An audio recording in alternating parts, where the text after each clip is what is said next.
So, AMB is the greatest archive anyone could ever ask for. You know, of all the books I've read, of all the other online tutorials I've seen, this was the missing key. Every video is like packed with this information that I would never be able to get anywhere else. So I would say this is the greatest resource for learning animation. For me, AMB Animation Library is hands down the best animation learning resource that I've seen. I've tried all the tutorials, I've gotten all the books. I've never been able to really grow until I found AMB. And it's incredible. I've only just begun it, but I definitely am getting more from that than I did from my 1.5 years of college. I've noticed definitely that my animation has improved a lot, and it's more alive than ever. And what I also like about this animation training is that you also gain real confidence. Real Animator Training Library is unequivocally the best resource for animation, 2D animation, traditional hand-drawn animation that I've seen. So I wholeheartedly recommend the AMB Real Animator Training Library to anybody who wants actual knowledge and actual applicable concepts to create their own animation and to move forward in the field of animation and to set your work above those that are just kind of teaching themselves and not learning these tried and true classic concepts. AMB is motivated by his students' successes and improvements. He's a great teacher, a great animator with over 20 years experience in the industry, so you can't really get much better than that. I strongly recommend him to anybody. I'm thinking on how to put in words what I feel about it. I love that. It approached me from my dream of becoming an animator. Every cent I paid in there was worth it. I like that the library is structured. I can go back and watch it anytime I want to, and he's just got so much knowledge. And I just highly recommend it to anyone who's out there looking to learn traditional 2D animation. So thank you, MB, so much, and thank you so much for all you done for me. So, are you gonna join the library?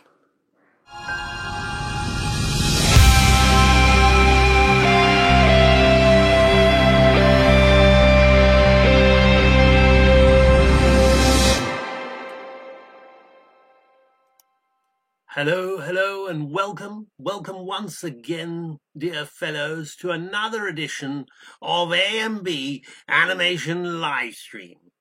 And today we are going to be going to the Growth, Development and Progress Group to analyze, to ruminate, to illuminate, to deliberate, cogitate, and digest the work that you all have been so steadfast in putting towards the AMB animation community on Facebook. So indeed, we are going to be going and seeing that, sir. Yes. How are you all doing? Good to see you online, everyone. We are, as I said in my proper accent, the Queen's English. We are going to be looking at everyone's work today in the Growth, Development and Progress Group. We are going to be seeing a lot of work. In fact, there's so much that I want to share with you from the work that some of you might decide, well, if we ain't going to be doing that, then I'm going. Because there's no time to do a character breakdown today, because there's just so much interesting work that I just feel it'll be more beneficial to you if we just jump in and look. We've got two ends of the spectrum. There's not much I can say to one end because he's done so well, and then we've got another end. We've got a young 17-year-old boy who's posted all his progress from going through the basics archive of the training library. And on the other end, we've got a former Disney cleanup artist who's worked for Disney Studios in Canada, who's posted his work. So I figured it might be nice for me to look at his work and to give him a few pointers. and that would be more interesting for the core, maybe not the casual viewer, you know, the person who's just scrolling through his feed and seeing if there's some fan art that he can join in and commence with. So maybe they might not enjoy this so much, as I know I get a lot of views when I'm breaking down characters. So, but I think the core AMB audience, which is the audience who really invest in their time, their love, and their money, indeed, in AMB, are going to enjoy this this thing. So just getting that out of the way, because the breakdowns do take up an hour of the stream, because we go into, I really talk about character model, and we do it slowly.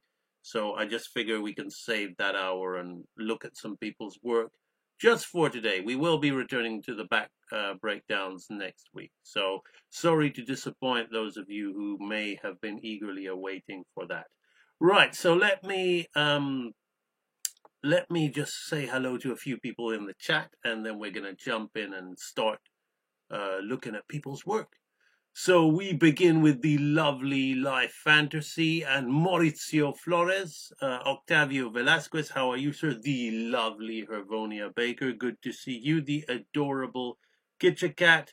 Thank you, Maurizio. Indeed, don't forget to smash that like button and also hit subscribe. It really helps me out, man.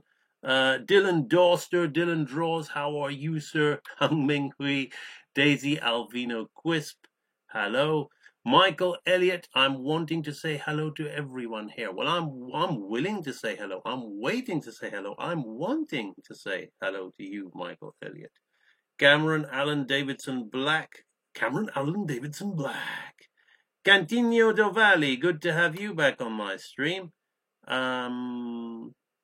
Silver Sun, good to see you. Daisy Alvino Quisp, nice to see you. ZD Arts. Megan Banks, this is a new name to me, or if it's a name I've mentioned before, I humbly request your apology for forgetting that, but nice to see you, Megan Banks. Sojong An, hello. Sojong An, good to see you. Mr. Blue, thank you very much. You're not looking too bad yourself. Akal the Warrior, Akal the Warrior. We're going to look at some of Akal the Warrior's work today. And, oh, thank you, Mr. Blue. Biggest fan from India. Thank you. I've got some roots in India. My parents are Indian. I was born here, but, thank you. That's good. Emily Heslow. The lovely Emily Heslow is there. Right, so that's all the hellos I'm done. We're now 8 minutes into the stream. If I'm not careful, we're going to be talking for an hour before we look at people's work. So let's get moving into the group and looking at people's work. Okay, right. So there they are. Maharshi Gautam and Frold Mayfly. Quick hellos to my friends there. Okay, so let's look at people's work in the growth, development, and progress. So this is the person's work we're going to be devoting some time to replace the breakdown today, which is this Sean Pascatuni. Before we look at Sean Pascatuni, I'm going to give a shout out to this guy here. Mage Berger is he's now 17. I believe he was 16 or 15 when I allowed him to have free membership to my library, because he impressed me so much as a young kid. He saved up the money to buy the library, I believe, and I said, no, you put it towards the illusion of life. I'm going to give you free membership, because there are adults who moan about the price of the library, but this guy was saving the money. He was taking notes from my live streams, my free live streams, and literally sending me private messages, bombarding me with line tests that he had made from watching my live streams. So I thought, wow, that's dedication. So I let him in for free, because I was so impressed, with permission from his parents, of course. And so he has made this post here showing his, he's just completed the basics archive, so he's showing all of his work that he has been doing since he joined, and he's, like, you can see a definite growth here. Obviously, we started with the balls and pendulums, but you can see that, like, look how much better his drawing and his proportions have got of this stick character. Look how clean his arcs are. Look how solid his head turns are. This is just wonderful, wonderful to see. Like, to see that a young kid who's not even 18 yet is able to do it. Hopefully that kind of inspires some of you guys out there who've even been to art school that can't get this kind of solidity, this kind of flowing fluidity in your arcs there. You can do it. You just need the right information, that's all. If this guy can do it, it's not just the information. Also, why did I give this guy free membership to the library? Why? I told you. Because he had a fire in his gut. He would have ended up buying it anyway, but he had a fire in his gut, and that fire was burning so much that he was literally, I caught sight of the flames, and I just said, you know, it would be criminal for me not to give this kid an opportunity. And it certainly looks like it's been well deserved, because, I mean, just look at that. I mean, he started with these basic balls and things. So if that doesn't convince people who don't want to do bouncing balls and swinging pendulums, I don't know what will. So you can see that, you know, it's very rough, very scribbly, but he's trying. Some of his pendulum drawings are off. Like, I mean, this is really weird, this big fat pendulum here. We'll see it in a minute. So come on. Yeah, so this one here, like, look, some of these are really off. Some of these are getting better. But you can see a real progression in here. You know, he's starting to get his slow-ins better. He's starting to get nicer understanding of timing. And, you know, here, his first walk cycle, you can see, like, while everything's kind of working, you can see his proportions are strange. His, you know, his arcs are a little weird. His balancing is a little... But then the second one is a significant improvement. And then the third one is even better here. And then obviously he's a little bit weird with his proportion, but he fixes it. And then he's just getting stronger and stronger. And like even doing the front walk cycles. And look at the figure of 8 arcs on that front run cycle. It's just beautiful. And this is the thing that everybody thinks they need, which is volume control. I mean, look at the control of this guy's varied head turn. I mean, this is just fantastic. I know adults who have been in my inner circle, and I don't like to compare. It's not about comparing. There's no competition going on here. Everybody can only just create, but I'm doing this to kind of motivate people who feel that they just can't do it. I'm doing this, I'm showing people to kind of motivate that. Like, look at there are adults who have been in my inner circle that just couldn't, you know, even after 3-4 attempts, couldn't get these volumes down like this. So it's just outstanding work, really. Yes, he's following my exercises. Yes, he's going step by step along with what I'm doing in the exercises. So a cynic could say, he's just copied it. That's all he's done. But the fact is we know that, like, this is, you know, it's training. He's repeatedly going through these exercises, and he's building the understanding of how to do these things properly so that his subconscious can carry them out further. So I'm extremely proud of that. So I've got, you know, I put the care sign next to that. I'm just extremely proud of him. I don't regret giving this guy free membership to the library at all, because it's not been a waste at all. I mean, it's just been, yeah, awesome to see him do that. Fantastic mage. Right, so now before we go and look at all the other work, this is Sean Pascatuni's work. Sean Pascatuni is somebody who I like to talk about every now and then, because we just talked about the Basics Archive before. and there are plenty of people who, and now it's done. Now if you go over to Real Animator Training, now you can choose whichever archive you want. So you can go and you can kind of choose whichever archive you want. But before you never used to. And I used to get lots of criticisms from people, well, I would buy it, but I don't want to do the basics. I don't want to do the basics. I feel I should just do the advanced stuff. Or I want to buy, why can't I buy intermediate? Why do I have to buy basics and anatomy? Well, I used to sell it that way. Now you can pick and choose what you want. But it's a good thing for those people, but then I think it's a bad thing as well. Because ultimately, if I always say to them, well, if someone like Sean did the basics, what makes you think that you're too good for the basics? Sean has worked at Walt Disney Pictures. Sean did not feel that he should skip the basics. Okay? This is what I'm talking about. This is the attitude of the animator. This is why my brand is called Real Animator Training. It's about making you feel like a real animator. You got to be honest with yourself about where you are. You can't just assume that you're at a certain level. If you can't do all the exercises at least as good as what this young kid I've showed you has done them, then what makes you think that you should be doing the intermediate archive? Now, it's available for you to buy. I mean, if you want to give me the money to do that, then that's fine. But just bear that in mind, because I actually want results from the people who join my training system. You know, I get it. It means I can make more money if I open it and split it up. Fine, fantastic. But from your end of the spectrum, I'd really like you to think about that.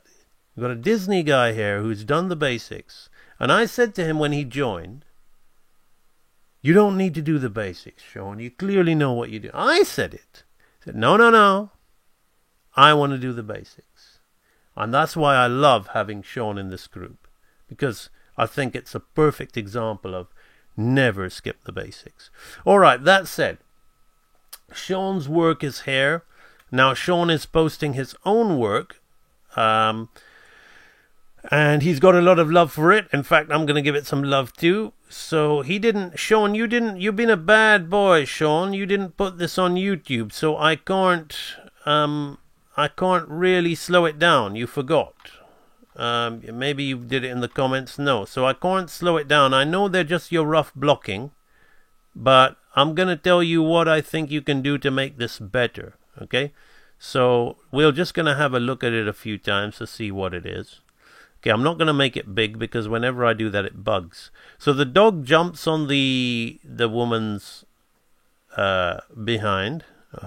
Whenever I say something it always comes out the wrong way. He jumps on the woman. Okay, I just can't. So the dog jumps on his owner and then he looks up and looks and then I think he falls. So he's jumped, he looks up, and I don't quite get this bit. I think he slips or he just goes down and then he jumps again. So I'm just wondering. I'm just going to take it another look here. So he looks and she just goes back to sleep. Okay, no. So it just starts like that. So he jumps on her. Or maybe, you see, I'm not sure where it starts, Sean. So I'm going to go back here. Yes, okay, so it starts like this. It starts with him. This is why I like it on YouTube. It starts with him putting his paw on her and his other paw, and then he looks at her, and then he jumps up. So there's a few things that I think I'm going to talk about here. So let's first look at it from what you've done. Okay, so the way you've introduced, so the girl is sleeping. We see the dog's head first, which I think we shouldn't. Okay, because you're giving the game away. So then we see his hand and his eyes peep up. Then he kind of leans up and looks at her like this. Okay, then his other paw comes on here like this. And then he looks up, which is good. Nice slow in there for the attitude. He looks down like this. Then he kind of disappears. Okay, I would like to have seen a breakdown of how he disappears out of shot. because this is where it makes it all charming. You see, when you work this rough, Sean, now it's too late, because I've gone and I've kind of drawn it all in, okay? I've gone and I've started drawing it all in. But if you've been watching this series, I know you have, you've been seeing how I've been starting this stuff, Sean. So this one is still a little bit rough, because I've really had to try and sell ideas, okay? But even this, we started way, way, way rougher than this.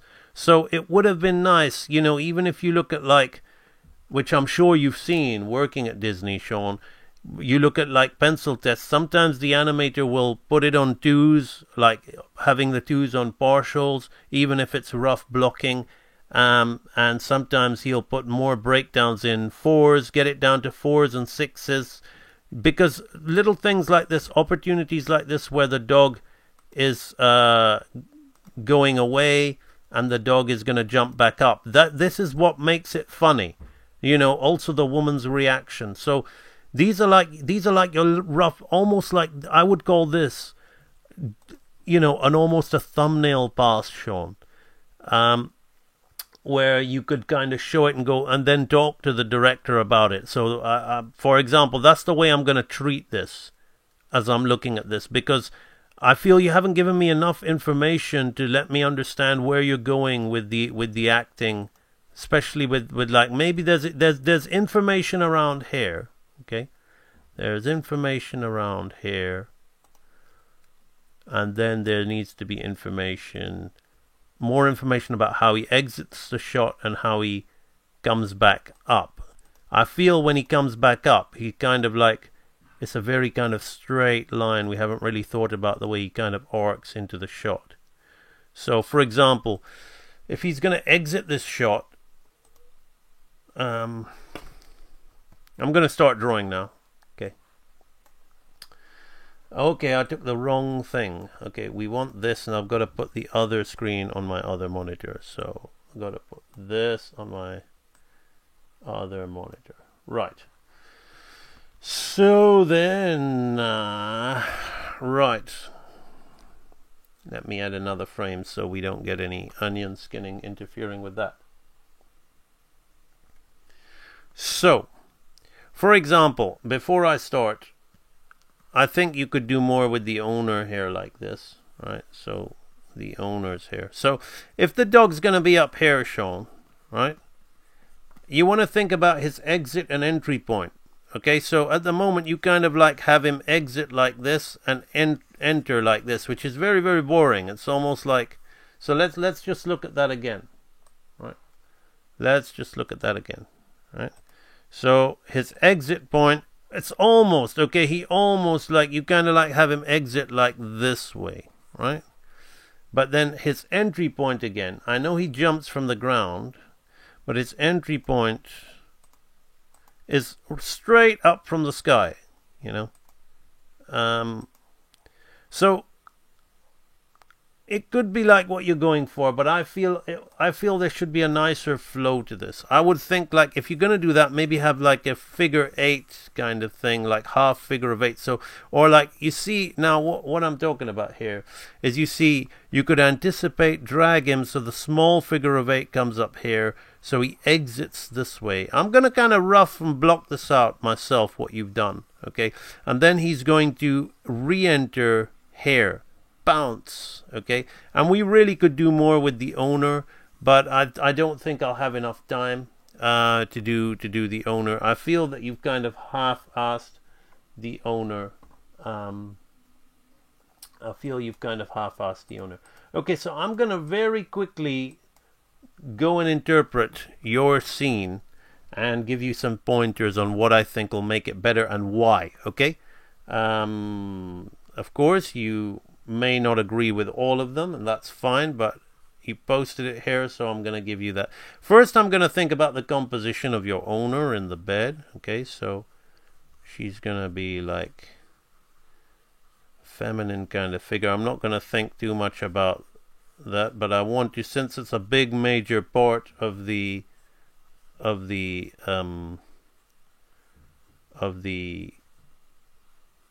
composition, it's worth just thinking about that, right?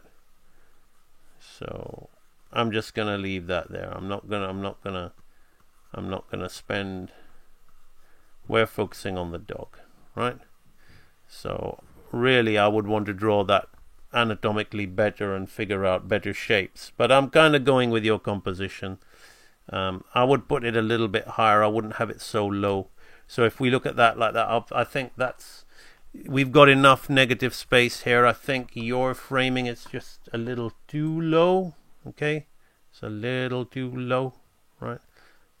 It almost makes the bed feel like it's this way. Okay, so right. So first thing you've done. Now, if I had it on YouTube, that would really help. First thing you've done is you've introduced the dog. Okay, where we see the dog's head, and then we see the dog's hand and his head beeping. I think that's kind of like not. I think if you want the dog beeping and climbing, I think it might be more charming to just introduce him. So I'm going to make this woman a background element. Let me just make her gray like that. Edit, cut, edit, paste. Right. So that's that. Let's put this here. So the next frame, I would think about having the little dog's kind of paw kind of come, so they got like little thumb up here, like 1, 2, 3, 4. Okay, like that. I would think about having the paw shoot up like this. Boom. Okay. Then in the next frame, then I would let me just see what you've got. I'm going to do the same blocking you've done, and then I'm going to break it down. Okay. So then in the next frame, we need the bug's head beeping. Okay. So I'm going to just add my own kind of little. I'm going to kind of like make her feel a little bit like kind of alive a little bit, just by doing these little kind of touches, like with the woman's butt or whatever. You can really add to the feel of the animation, Sean. So that's another little tip for you. So I'm going to add, even though you haven't, I'm going to add a frame there, even though there needs to be a lot more breaking down. Right. So now I'm going to get to your point. So now I'm going to get to the dog's head. Okay. So we got this here. So now I'm going to kind of relax his hand off her butt. So even just thinking about this, that adds the world of difference. Even in blocking phase, we feel it. It's just adding squash and stretch even in the rough. Okay. So now we're going to kind of add the dog's head. What I do like is you've kind of got the dog facing this way. It leaves room for arc. Okay. Now I'm not I don't really know what bugs look like, so I'm just gonna try and draw Eric Goldberg's Pocahontas bug from memory, because I just think it's just easier and quicker for me to kind of just think of that. So now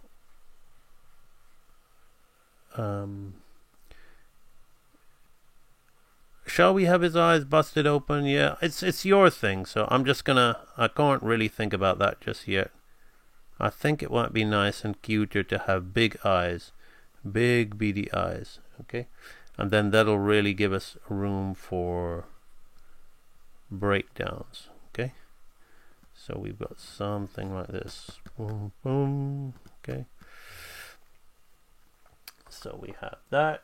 Then we have, let's see what else you've got.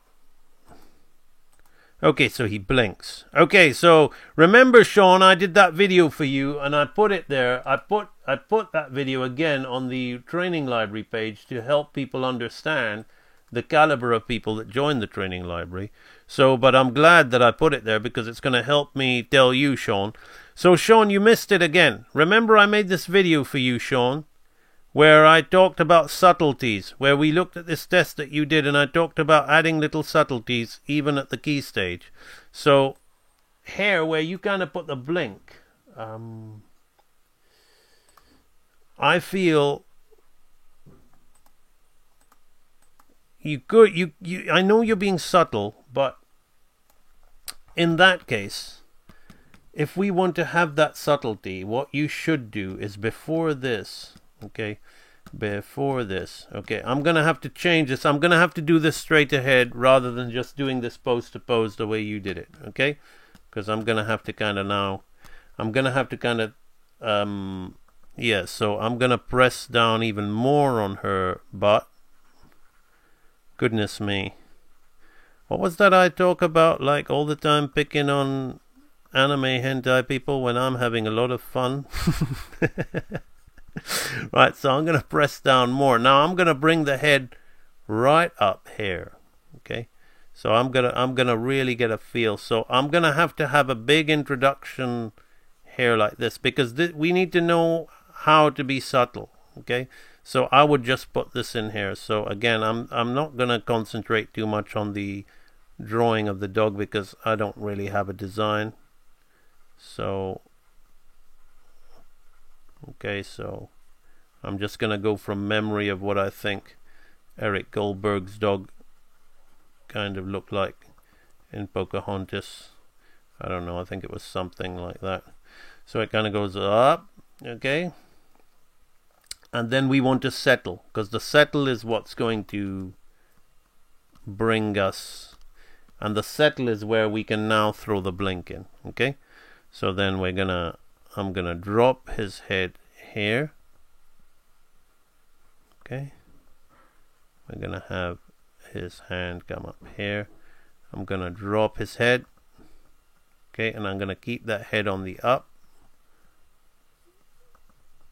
angle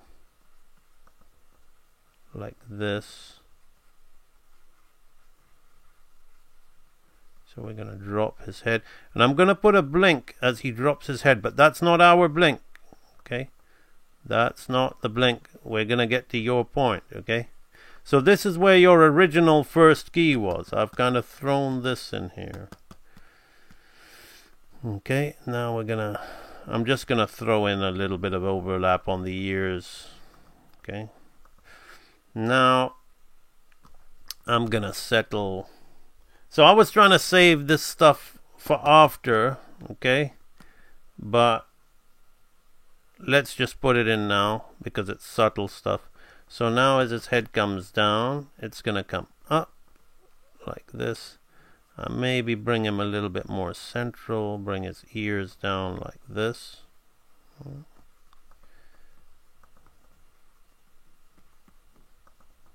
Down here like this. I'm gonna change the angle of his nose. I'm gonna keep him looking here like this. Okay.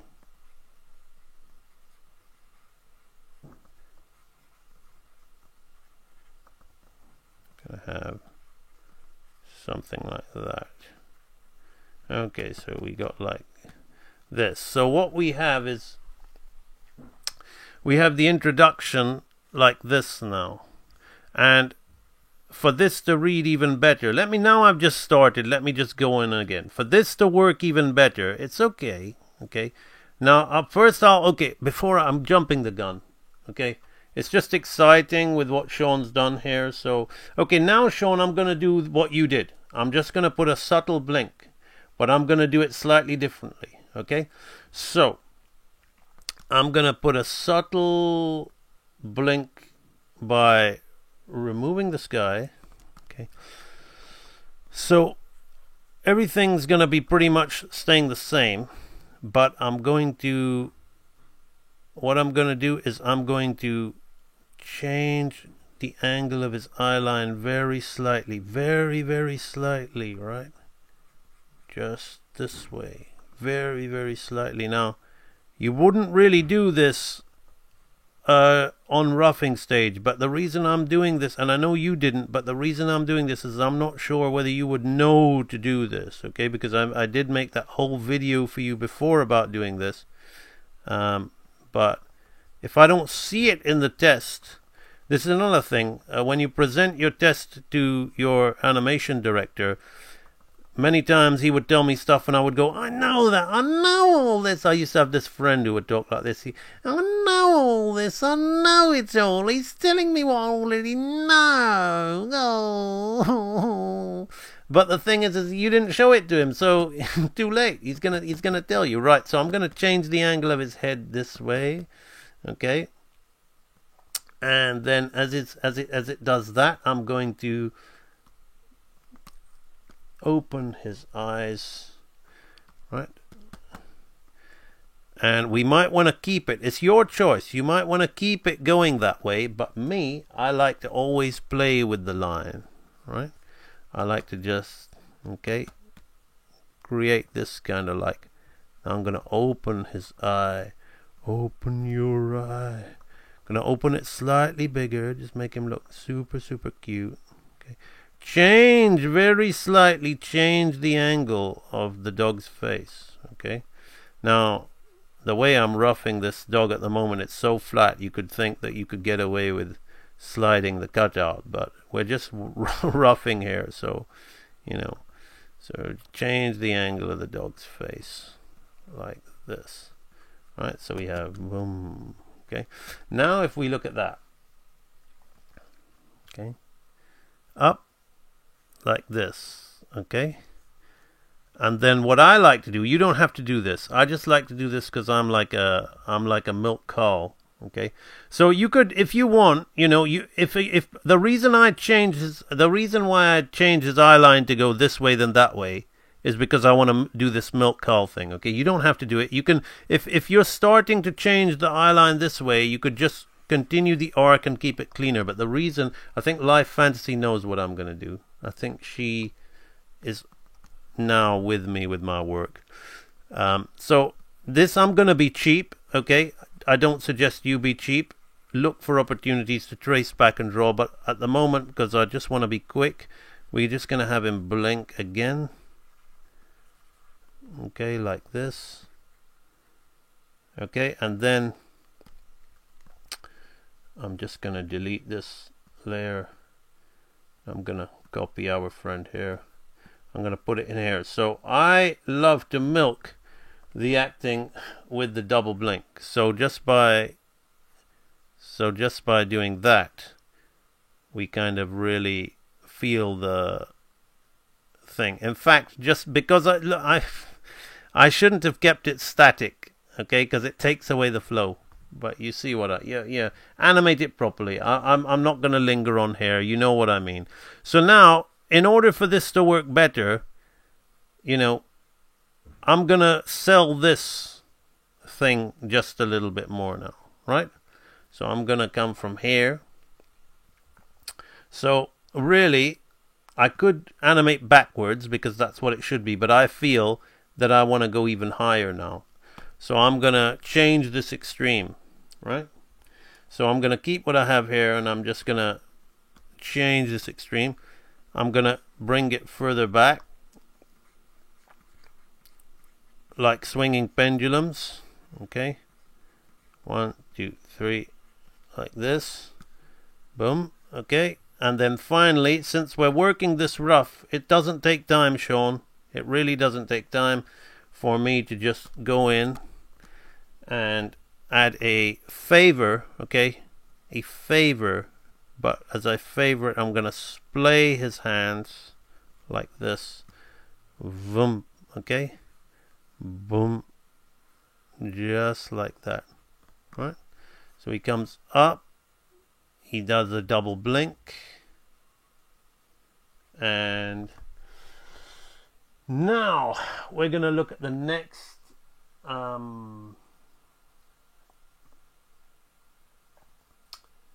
let me find it. There we are. So we've gone from like this, okay, where he just kind of introduces and just looks. And now, yeah, so now we're going to go into the climbing, which is what I like you have here is the anticipation of the climb. In a way, I like your angle here, so you can keep your angle here, but just bear in mind the things I'm telling you, because I'm being really quick with just your animation. So this angle you have of the dog is nicer, so stick with this, but just bear in mind my animation pointers. So now, this is good. Okay, I like the anticipation down before he climbs back up. So I'm going to kind of just stick with that, what you've got there. So I'm going to stick with that. I don't think you've got anything wrong. I might push it a little bit. Okay, So, in fact, instead of doing this, the double blink thing, I'm gonna look at that as an opportunity to turn his head, because your character turned his head. So your character actually turned his head and looked at her. So if we look back here, I thought you were being, I was trying to be overcook it. So we see here, see, he turns his head. So I'm gonna make my guy turn his head to take away that staticness of that. So your guy turned his head, so we're gonna do that, and we'll break that down. So he's gonna turn his head, and he's gonna turn his head this way, which will make my reverse arc work even better. Okay, so he's gonna turn his head this way. So yeah, your angle is so much nicer and filmic than this flat angle, but I guess what I'm explaining you can apply to your angle. Okay, there's just too much to do in this stream. Right, so now we're gonna open the eye like this. Okay, and I'm gonna kind of keep his expression like this. Okay, yeah. Bring this ear here like that. I'm gonna go back, give me opportunity to change this now. Okay. Bum bum. So he blinks his eyes. I'm gonna keep his eyes shut. In fact, yeah, I kind of just would that just like this to this. Yeah, no, I can keep that. So in fact, why don't I just eliminate this drawing and just go straight to this? All right. So we're going to turn his head. See, all these simple things that Mage is doing and all these things that you see Sean doing, like head turns and all that, I'm going to keep his eyes closed here. All these simple things like head turns and things, these are fundamentals that you need to know how to do. So you know, you don't even think when you're doing them, like dipping the head and the arc of the head. Right, so let's open up his ear, close that a little bit, like bum bum bum. Right, there we go. Right, so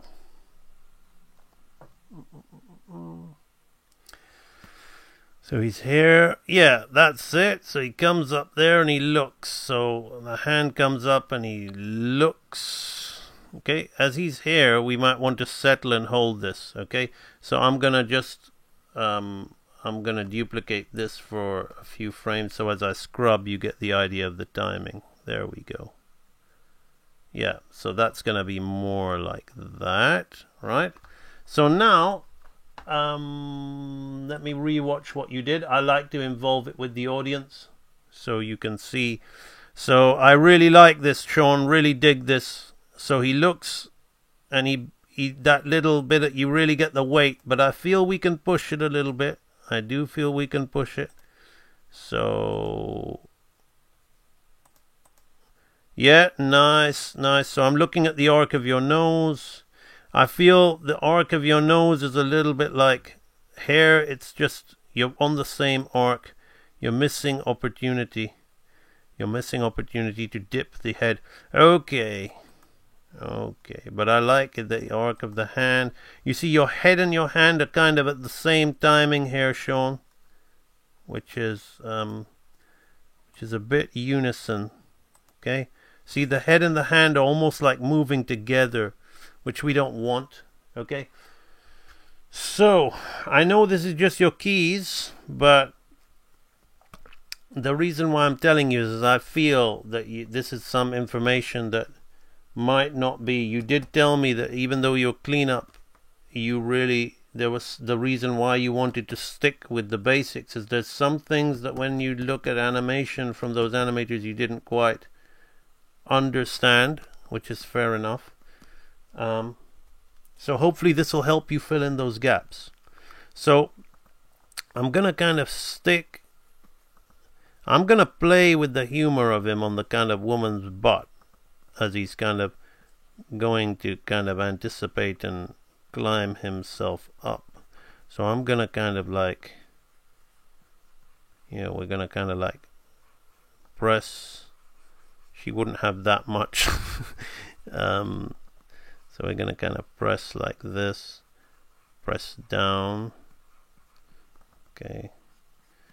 So I've got to think about the if he's kind of like on his things like this, then I need to really think how high is he off the floor, because a pug isn't really a very particularly big dog, so it's kind of like a cheat really, because you had him on the floor. Maybe she's sleeping on the floor, I don't know. It's not particularly explicable, but we'll just have him as if he's getting up off the floor. Too much logic to be explaining about that work in that reason. That's why we need to do our layouts before. That's why we need to get an understanding of the set. Okay, staging.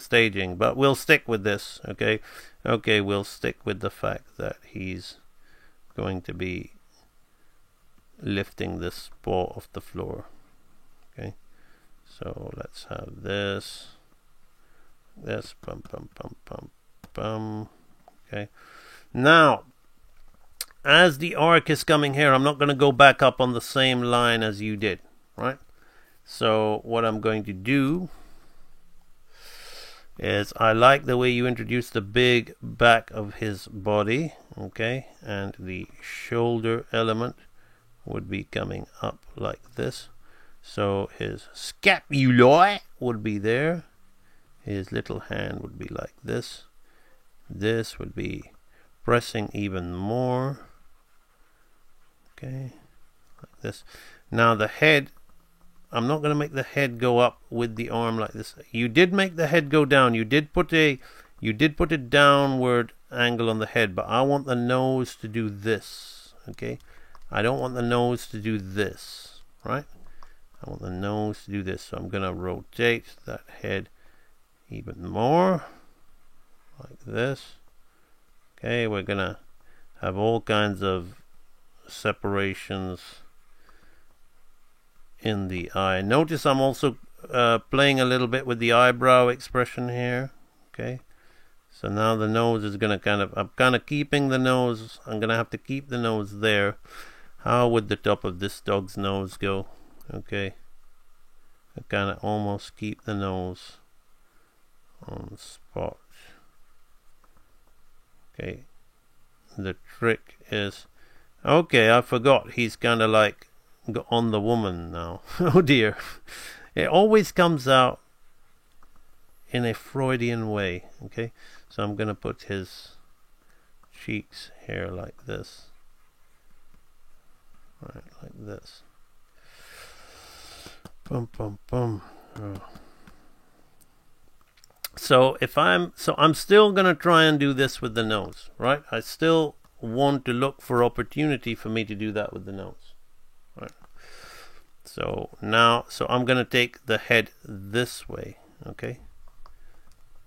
To still get that effect. So let's figure out this. So I'm going to really play with quadruped movements. So we're going to kind of have this feel of the quadruped arm coming like this.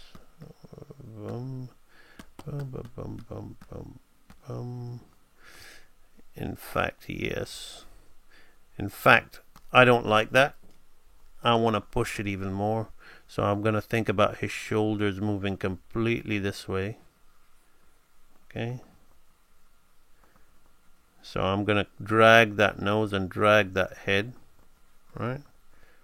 Going to keep it on the down. It's these things that make the subtle animation good. Right?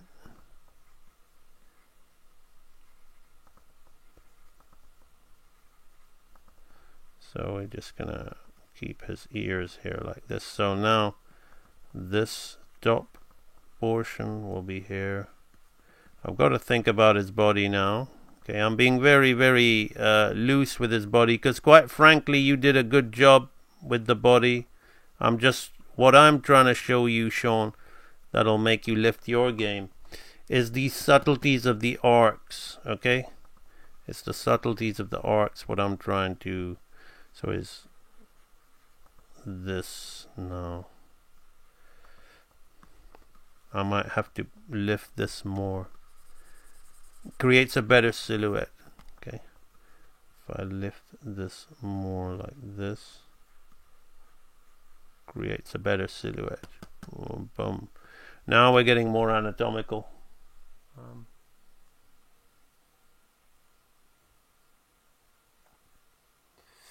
You wonder how I react with the chat. I don't even know what you guys are talking about in the chat. The whole chat is singing. I wonder what they're singing about.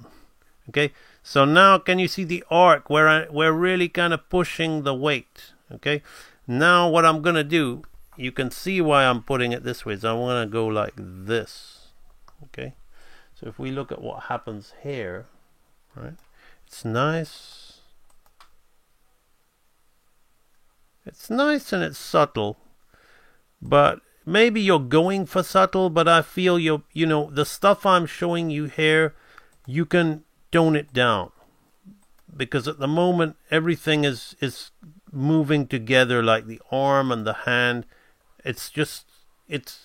I feel, yes, it could work, but I feel you're missing the opportunity to make it charming. Okay, the whole point of animation is to not be live actiony. It's to be charming. You know, it's to go beyond that.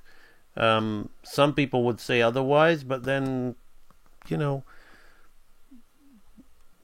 what's the point? You know, I mean, even especially with characters like these pugs and Lady and the Tramp kind of things. So now I'm gonna push this here like this. We're gonna like put this on here. So now I'm gonna kind of think about his anatomy. So his shoulder blade would be coming up here like this. This would be coming here like this. I'm going to leave that like that. The other shoulder blade would be more like this. So thinking a little bit. Now I'm going to kind of drag his head. Okay. And by dragging his head, rather than bringing his head this way, okay, we're going to change the personality into a look. Okay, so I'm going to keep his head down, okay, in a kind of like straight angle, like this kind of thing. Boom, boom. Okay, like this. So we have something like this. I'm going to yellow that, turn off my light box because I know what I want to do. Right. So the reason I'm yellowing it is you can see, okay, you can see my intent. Okay. I'm going to keep his eyes closed. I'm going to keep his expression something like this. Right.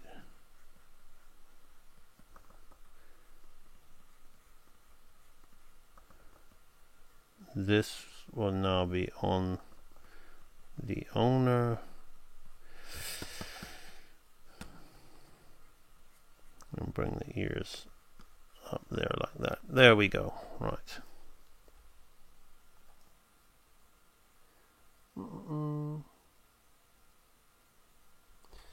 Goodness me, the chat has gone mad. Okay. Well, Frilled Mayfly's in the chat, so I'm not surprised. Right. So now, look what I'm going to do with the arc here, okay? If there's anything I want you to get from this, Sean, be as subtle, tone it down. You're your own animator. Don't copy what I'm doing here, which I know you certainly won't, because I know what you're going for. It's different to this. But if there's anything I can open your eyes about, it's going to be the arc. So now watch what I'm going to do with this arc here. Okay, I'm going to I'm not going to have it as I originally planned. Okay, I originally planned this. Now you can already see I'm kind of dragging the head like this. Okay, so I'm gonna have it. I'm gonna go for comedy with the woman, because he's like, I'm gonna push what I think is gonna make it more charming. Okay, so I'm gonna have him kind of like, he's gonna kind of turn here like this. Okay, gonna change that eye line again. Okay, like this. Gonna open his eyes. Okay, it's all acting, Sean. All acting. All like, how much can you get the audience's heart to melt with a cute little dog? Okay. Okay. That's my personal feeling of it. I'm gonna have, let's go this way. Alright, so now this is gonna kind of, as we come here, we can be more quadruped like. Okay, because now we're gonna have his elbow coming here like this. His scapula would be like this. This would be like this. This would be like this. Okay. Always go to the bones when you deal with quadrupeds, especially if you don't draw them as much, which is I draw humans more. So this is going to be like this. Now this is going to be from, rather than keeping this here, I'm going to think about turning this into a lift pose. Okay, like this. So if you understand the walks, quadruped walks, and you know how they work, this is gonna be a whole lot easier. Okay, so now from down here, he's gonna press this hand down here like this, and shoulder is gonna come over like this. Obviously we're going to need to add more in-betweens and all that kind of stuff, but this is kind of like the way we're going with it. So again, I would lift this hand off very slightly like this. Okay, so the body is going to be kind of, I just think it would be funny if he was dangling from the woman like this. So okay, you can see the kind of like more kind of like animalistic vibe of the multiple legs. Okay, so then here I would open, keep his eyes open like this. Okay.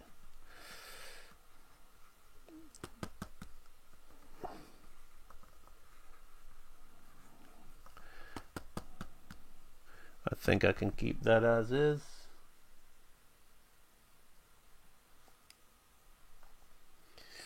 So he's here like this. Okay, so he's up here, he's there, he looks, okay? He looks like this. Now as he's looking like this, this is our opportunity. So it's always like when I worked with my mentor, Sean, it was quite similar, and I would always want to do like the super subtle stuff, which I'm sure that you still want to do with this. But my mentor would always push things and make them more cartoony and push things for me. And sometimes I would be like, I don't want to do it that way. But what happened is by going bigger and bigger and bigger all the time, he made me what I like to talk about, the servo mechanism, my subconscious. He really opened my eyes into the law of arcing and the ways to get there. So by going bigger and bigger, what happens is then you will be able to go smaller and smaller when the time comes. So let me just go back to the Santa scene that we've been doing. So for example, when I do like little stuff like this, okay, like obviously this is very subtle. Santa looking at his beard here is very subtle, okay, subtle stuff. So it's little, but you see these arcs of the paper, the arcs of the hand. If you watch back to this live stream where I talked about how the hand goes up before it goes down, how the paper goes in a circle, and how it kind of catches the wind and straightens up. So you can be subtle there. Now this is for me, I think by going bigger here, I'm going to help you try and understand, to examine when you're doing your animation, look for more creative routes to be where you want to be, you know, rather than just going for the really obvious kind of boring kind of route. Especially when you want to make something, like if you think about it, what do people love to see on the internet? Okay, they love to see dogs and cats and things like that. So as animators, we have the opportunity, if we so desire. I personally, I love animals. I really do. I always say I love them more than people, which is not really true, because I mean, if I think I love them more than people, but obviously I can't communicate with an animal the way I'm communicating with you, you know. So, but it's not where my heart is, so I wouldn't want to create viral content. Like, I could clean this up. This is your idea, but, you know, so I wouldn't do that. But, so you want to really, especially in the news feed where people going faster, you want to really, you know, grab people's attention with charming stuff, you know. So that could be another reason. It may not be an artistic reason, but just an opportunity for you, Sean, to get yourself known and recognized. Right, so this guy's going to come here. You see I bring him down and he blinks. I'm just going to come and see what your settling pose was. So he comes up, he looks. Oh, and he looks straight up. Okay, this is nice. I like that. Okay, so he's here and he looks straight up and he looks down and then he disappears out of shot. So he's here, he's here, he looks up. Okay, that's good. So we're going to get him into a high position. So I need to pause that. I don't want to just go off and straight ahead and keep doing my thing. So we want to get into this high position like this. And I like the way... So this is the down point. Okay, so now I'm going to get him into the high position. And now I've turned his head this way. I'm going to bring him up into the high position this way, Sean. So let's look at the continuation of the arc of the head. Okay, so the head goes figure of 8. Okay, so it goes this. Okay, let me just look. This. Okay. And now it's going to like go this and then this, okay? But then I'm going to want to have him go up like this. So the kind of path of the head is going to be like this, okay? So just ways of making that head arc creative. So now I'm going to... I was going to do it your straight ahead way. I mean your pose to pose way. But I feel it might be an idea for you, Sean. Because you're a cleanup guy and you've been cleaning a lot of it. You work that way. You clean up the first key poses. Then you clean up the breakdowns. And then the in-betweens are easy. You know. So it might be an idea for you, Sean, to work in a more straight ahead way. Now I'm going to keep the timing... I'm going to really slow the timing here now as we kind of move.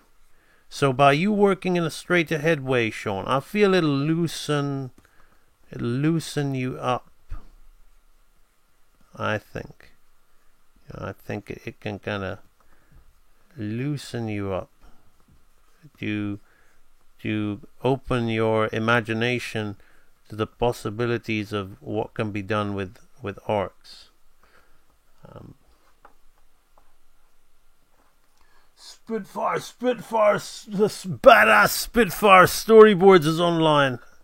Good to see badass Spitfire storyboards. Okay, so let's keep this guy. I'm just gonna really, it's rough as guts. I wanted to give an hour or roundabout at least an hour to Sean. Because part of my thing is not just helping beginners. If Real Animator Training can also help pros, seasoned pros out there, it's really like my agenda to get the standard of hand-drawn animation as high as possible. So if I see an opportunity, I think Sean is an extremely good draftsman. He knows how to animate. If I can help him understand a few things, and if he goes out there and puts his work out there, it's yet another great offering of hand-drawn animation for the wider community out there to see. Who is this guy? Okay, so the reason I'm staying down here is we want to put weight into the arc like this.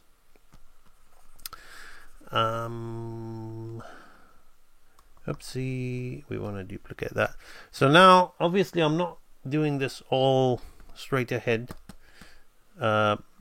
In terms of like the in-betweens, I'm gonna bring him up to like this position. Okay. So we have this. In fact, if I push down on this hand, maybe I can bring this hand up, but the hand and the head are going up together. It's fine, maybe, it's a little thing. Maybe I can turn it to the side. Turn the hand to the side this way rather than up, down, You want to understand like this is going to be like this, okay? If you understand the anatomy of the animal, you're okay. This hand can maybe slide down the woman's back, okay? Just like this. All right. We're really going to cook this. We want to have the head down. So I'm going to cook this. This, by keeping the head down, will keep the rise of the head balanced with the rise of this hand, okay? Because we're going to create an opposing action. So I'm going to drag that head, okay? I'm going to drag that head. Forgive me if I'm talking fast. I know that Sean will know exactly what I'm talking about. So this is primarily feedback for him, okay? So forgive me if I'm not explaining all these things. Maybe some people like Life Fantasy, Charlene, Octavia will grasp what I'm saying. So silhouette wise, I'm thinking this, whether the anatomy is right or not yet. So I'm thinking silhouette like this. Right, so the nature of this, okay, just to get the weight. Yeah, so we need to spend more time around here. Really, if I was doing this, I'd spend more time around here, but I'm just going to continue, so I would put that double blink in there, maybe, okay, like there, but I'm just going to continue this through, so he's going to come up here like this. He's gained in size, but it doesn't matter. We keep this rough. So now we're going to come down. So I'm going to put this hand down here like this. Okay. So the opposing action. In fact, I might be able to just drag that. Let me deal with the head first. So now the head, we're going to delay the head up like this. And we're going to continue that head arc up. And I'm going to keep him with his eyes closed like this. Since I was getting a vibe of Eric Goldberg's bug in my head, now I'm turning his personality into that guy, which probably wasn't your intention, okay? But never mind. Let's bring the ear this way, okay? Like this. Boom, boom, boom, boom. Right. Yeah, so now we're going to change the arc by rotating the hand this way. I can really make a meal out of his hand. Okay, so I'm going to keep it like this. Bum, bum, bum, bum. Okay. Bum, bum. Like this. So. Bum, bum, bum. Now this is going to come down.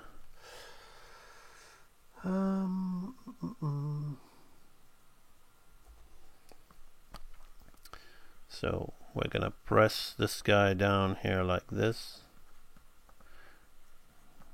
Okay. Boom, boom, boom. It's going to come down. Let's bring his whole body down there like that. These arm anatomy will have to be slightly reworked, but sometimes with cartoon quadrupeds you can be a little bit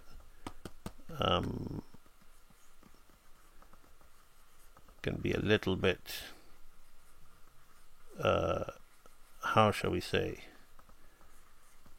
liberal.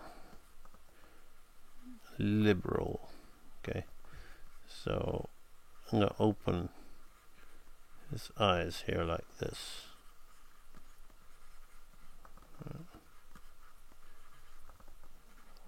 Open his eye.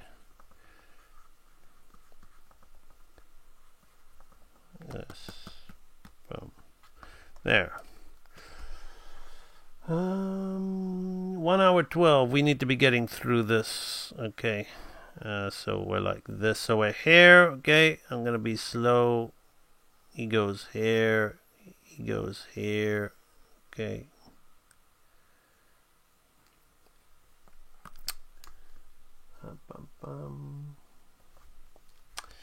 Then from here we're going to get him into this pose, right? So he's here.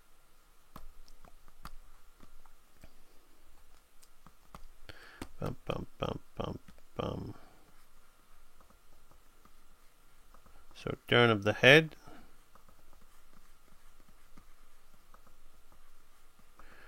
And I'm going to keep his eyes open on the head turn.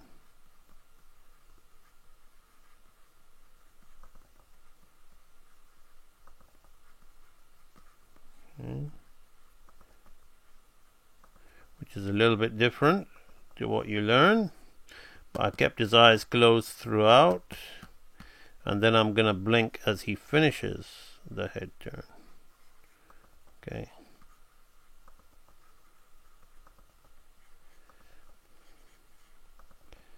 So this guy would be more like this. I'll keep that. I want to keep the angle. It's nice. Keep that angle there like this. Right. So now we're going to settle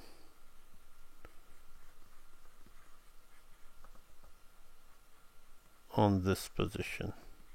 So I'm just quickly trying to get him in a similar position to what you had. Okay, it's not quite the same. As I said, your angles are different. Okay, this is just to give you ideas. It's not really to tell you to do it this way. Okay, you can make it subtle. You can change the angle back to the way you had it. You can tone a lot of this down, but it's to give you ideas. Okay, so now we're going to turn that head. Now, as he turns that head, should be more like this. I'm going to blink. Okay. Trying to be as fast as I can and as loose as I can. I'm not really caring about the drawing. I think we all understand what's going on. Right, so now I will maybe work this drawing a little bit nicer. So I'll think more about my shapes. Okay.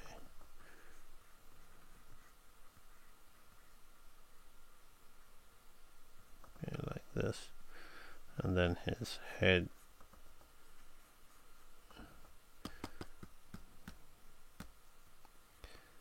His head would be more kind of rotating like this.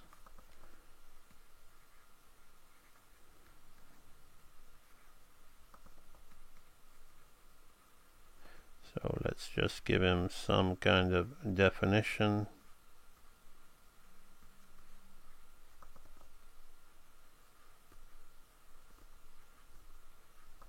Okay.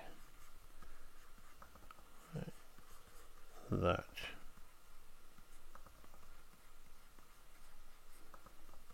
Put him kind of back to model because he didn't really have a model, but you know, also the little kind of folds in the skin and all that stuff, which you have already done in your drawings. That'll bring it more to life.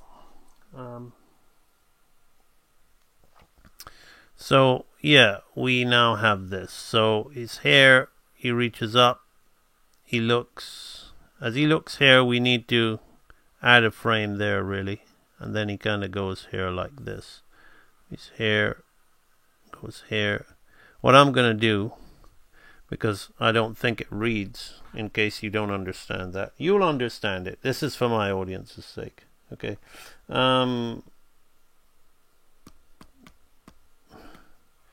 Okay, so from here we need to, because I held that, we need to add something in here, right?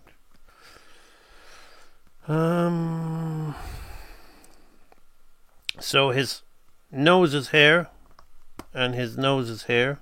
Okay, so I'm gonna lift his nose here, okay, and drop it, okay, because I'm gonna kind of change the, what I'm gonna actually do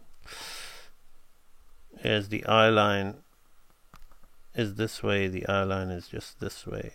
Okay, so I want the nose to kind of come back a bit before it goes to the front. So I want to delay this. Okay, I want to delay this, so I'm just going to be very, very quick, as I really don't want. Okay, so I'm just going to do something like that.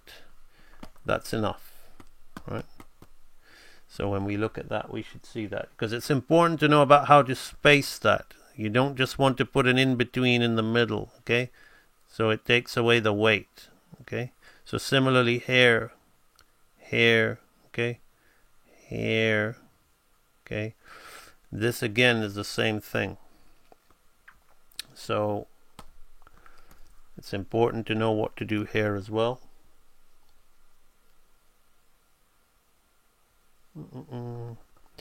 So we take this away. So now we want to go down, but I'm not really going to go down like that. Okay, it's because from here to here, I want to have a stop on his body.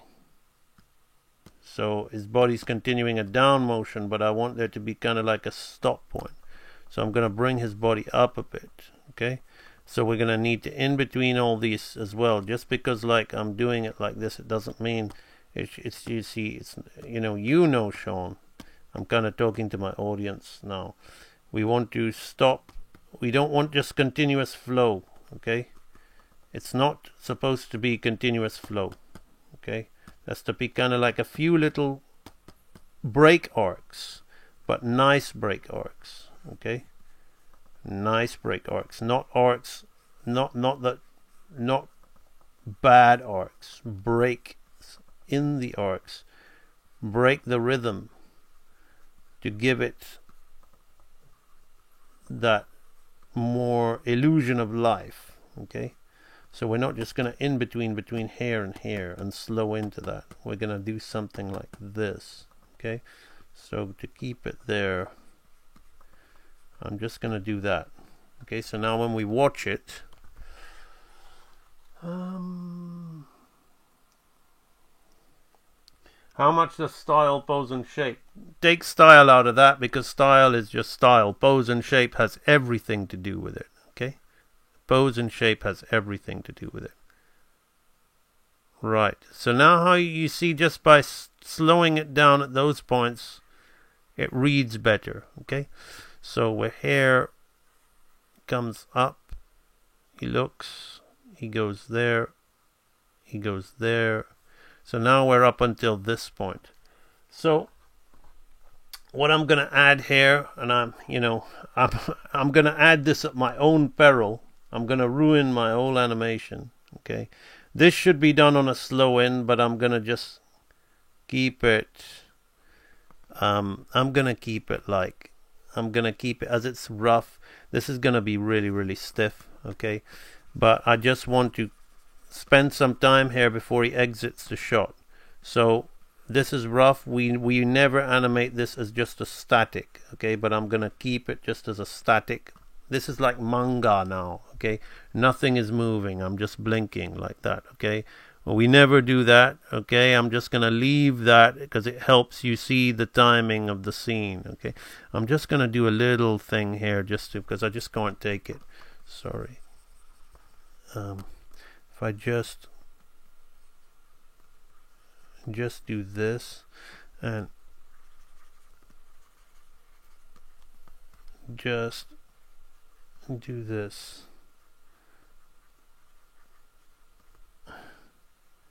Yeah, that'll add something to it. Right, okay. Right, so he's here, he's up, he looks, he climbs, he turns here, and now we're back to here. So we've covered this chunk here. Now I'm not going to deal with the woman. I'm just showing you how to exaggerate the dog, and then you can tone it down as you so please. So we've done up until this point. The dog's here. He gets up and he looks, okay, and then kind of like this is the thing for me which you really missed the trick, okay? The beginning bit I've given you things to think about, but what you have is nice and it works in its own right very well, okay? So it's very different. I've given you things to think about with arcs. But this is why I've gone and shown you all that exaggeration, is because this is your time. If you're going to be subtle like this is your time to know about how to do the big arcs. Because now he just kind of, what happens here? He just kind of like disappears here. So this is your time to really think about him exiting shot and then reappearing. So I'm not going to draw the reaction of the woman because I want to look at people's work, other people's work. I may not be able to, as I said, it's not guaranteed that I look at everyone's work. So I may not be able to look at everyone's work. This has taken longer than I thought. But I want to look at a few people's work in the thing. So now I'm going to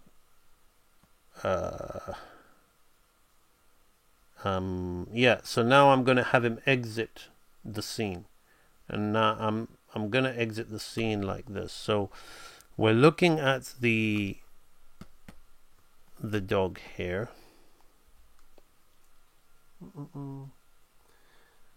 Yeah, of course there's a need for rotoscoping.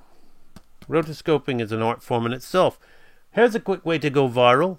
Go on, rotoscope somebody doing teeny bopping dancing. They're getting millions of views on TikTok, okay?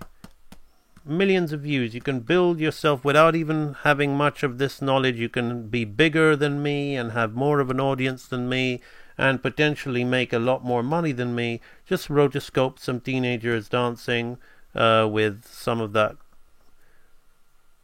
music, I guess they call it, and put it on TikTok. So there's always a need, there's a demand. Where there's a demand, there's a need, okay?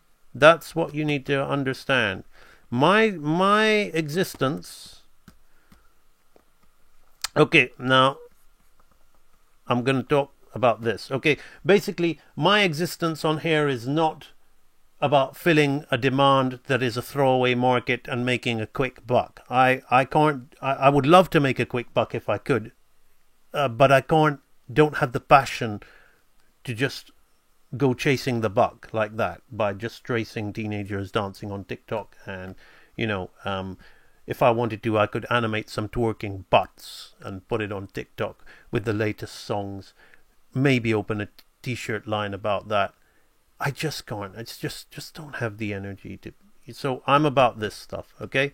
But there's always a need for rotoscoping. Right, now back to Sean. Now I'm gonna really anticipate it by pushing this angle here. So I'm gonna close his eyes like this, right? Here like this, and I'm gonna, even though his eyes are coming together here, we're losing volume, but I don't care.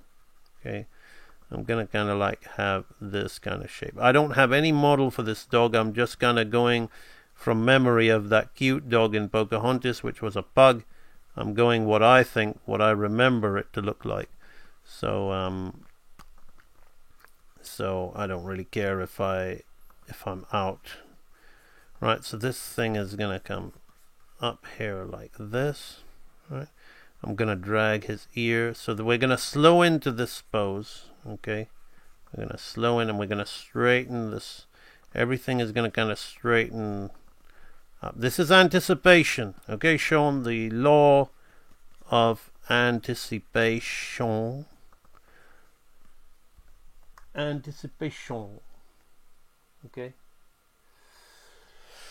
Like this, okay? So this is now, he's gonna exit the scene, okay? Now a good way to do something like this is to kind of, now we need to think of down. Now we need to think of quadruped motions, okay? So I'm gonna do down. There's a down, and as we're doing a down, I'm gonna keep it on a down, okay? Because then we're gonna have a lift. So I'm gonna keep him grounded, okay? Gonna keep him grounded like this. I've got to think of the basic actions of it, not just a quadruped walk, a human walk, okay? See, if I come back here, you look at this Santa that I did yesterday. I did a lot of this off stream, but we worked this. So here you don't really know what's going on, okay?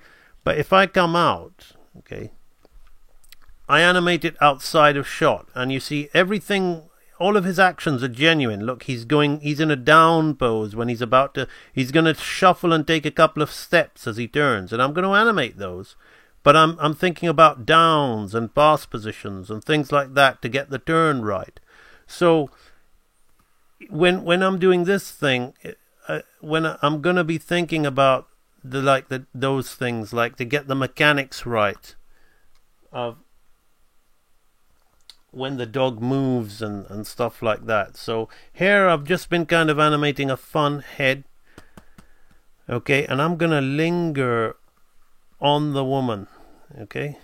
I'm gonna linger on the woman. When I mean that, it means I'm gonna ogle at her. What I mean is it means I'm gonna just have his eyes look at the woman still before he exits the shot, okay? Like she hasn't woken up, she hasn't responded to me. Silly human, you know. So I'm gonna put this here like this, right? Bum, bum, bum, bum, bum. Alright. Now the next action.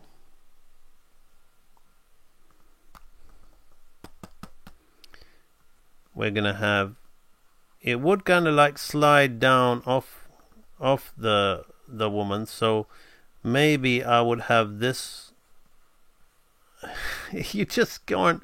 It would slide down. Oh dear! But like this would like kind of slide this way. But then I would think about lifting this hand some. Okay, because I want to exit him this way. Bum bum bum, like this. Okay. So as I exit this way, I'm now going to think of opportunity for me to get the mechanics, okay, of the step. Okay, this would really be pressing on her like this. Okay, so here you see I'm really trying to work out the mechanics. Really trying to work out the mechanics because we've kind of fudged it here. So I'm going to work out the mechanics, and then I'm going to come back and worry about drawing the dog's face, okay, and all that stuff. So now this would be like dropping to the ground, and as this is dropping to the ground, this would be like coming off, coming up, almost like a kind of like gallop now. Okay, so you need to change into positions. So now we're kind of going like a canter or a gallop, or, you know, as this is kind of dropping off the ground. Okay, so you need to kind of understand your animal. I'm not going to spend time thinking about the rear legs. So the head. Okay, I'm going to have his head on the side. Okay, so don't really know what the side view will look like, but it's like this. Let me check how that's working.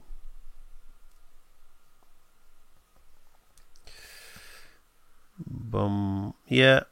Yes. Yes. Okay, so he's here. Okay, right.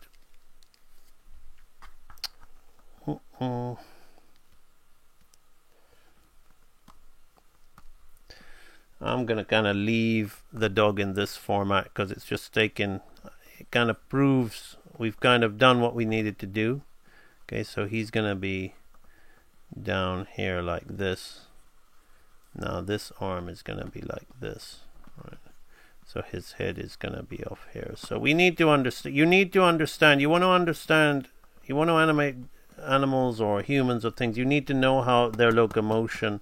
So even though we don't see the dog in this off the screen and all that, the movement is more believable for things like that. Okay, so where he goes off the back, it's just more believable. We have him exit the shot like this. Okay, now what I do want to do, okay, is I think I will, for this particular frame, it'll help see the big change. Otherwise we won't see, because the head is not really moving much in spacing. But what'll make it look like it's moving much in spacing now is the features on the head. Okay, because you're seeing a big shape. So if I kind of like put his eyes here like this, suddenly it's gonna be a bigger move. Okay, and then we put the ears here like this. Bum, bum, bum, bum. Right, then we're gonna have, I'm gonna keep his eye looking back there like this.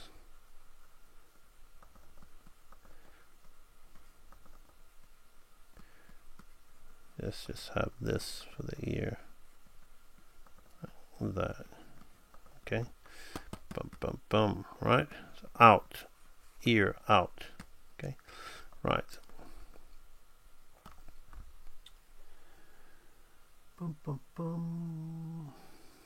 So we look at that now. You see? There's a lot more movement going on there.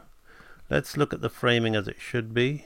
Here, here, here, here, need to stay here a bit, then move. So we need to time this. So the real timing would be like this, okay?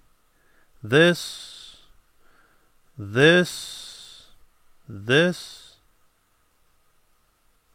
okay? Then this, okay? So if I just go like this, oh yes, it kind of loses the feel, right? So that's a whole different thing, the law of timing. So now we're going to have him out of the shot. So he's not in the shot. Okay, so we're going to have him out of this shot for like, I'll just duplicate that a few times so we don't see him. Right, so he's there, right? So now we want him coming back in. Now, when you have him coming back in and landing on the woman here, he's looking here. He just kind of goes out like that and he just lands on top of her like that. Okay. So maybe that's the joke. You want him almost falling from the sky. So I'm going to try and get with that. But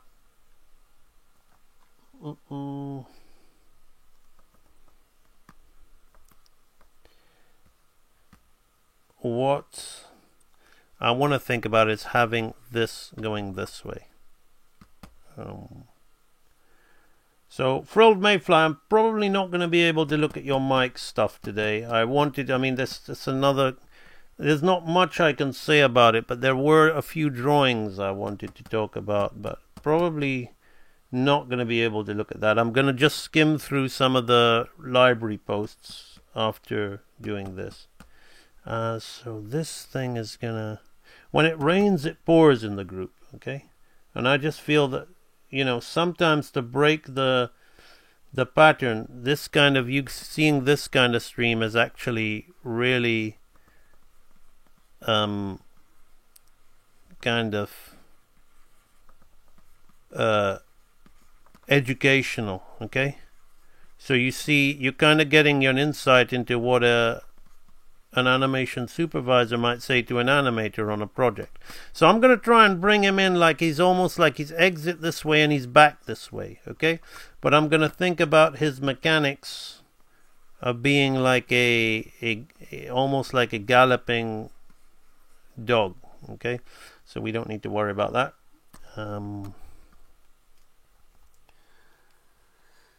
So he's going to shoot in here like this, okay?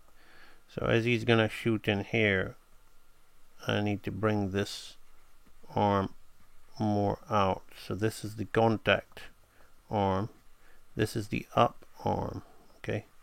So the up arm is going to be like this. See, look how I'm really relying on understanding gaits. I just need to see how big his arms are. He'd probably be a lot bigger in this shot. Okay, be like this. So now here like this, I want him to really kind of cut into this female, and she's gonna be like, ah. Okay, but I'm not gonna bother with that. I'm gonna just leave that like this. Okay, I'm just gonna do something like this, right? Head is gonna be up. I'm gonna make him kind of like nonchalant, like get up, you stupid woman, you foolish creature. Yeah, so the rear legs, okay, he's gonna be swinging through into pass. This one's gonna be more like this, hanging down. Okay, coming up here. Won't really see this. I just want to see how your dog finishes on the woman. Okay, so what okay, he lands with his belly on her. That's cute. That gives me something to think about. Okay, right. So he lands with his belly on her. Okay, so maybe he's all kind of cool like that, and then suddenly he's gonna like go, his foot's gonna slide like, whoa. Okay, his foot's gonna kind of slide. You can't really break his arm like that. Okay, I want to. I'll do it like this instead. Right. Now I'm gonna then have to have this come higher, okay, like this. Because I want to slam this hand down. So it didn't quite go as he planned, but he'll kind of enjoy his. See, I'll draw this in a little bit, okay. I'm kind of working this out myself. I'm having a lot of fun with this, okay, as you can tell. So now this was going to be like this. So this leg was originally going to come through to the contact. Well, yeah, we can kind of keep that through to the contact, but then this one we'll see the foot like this. Okay, we'll draw it. It might not make sense to you yet, but makes sense to me. Okay. Oopsie. Okay, I might just throw in like a little like I need to see how I can create this.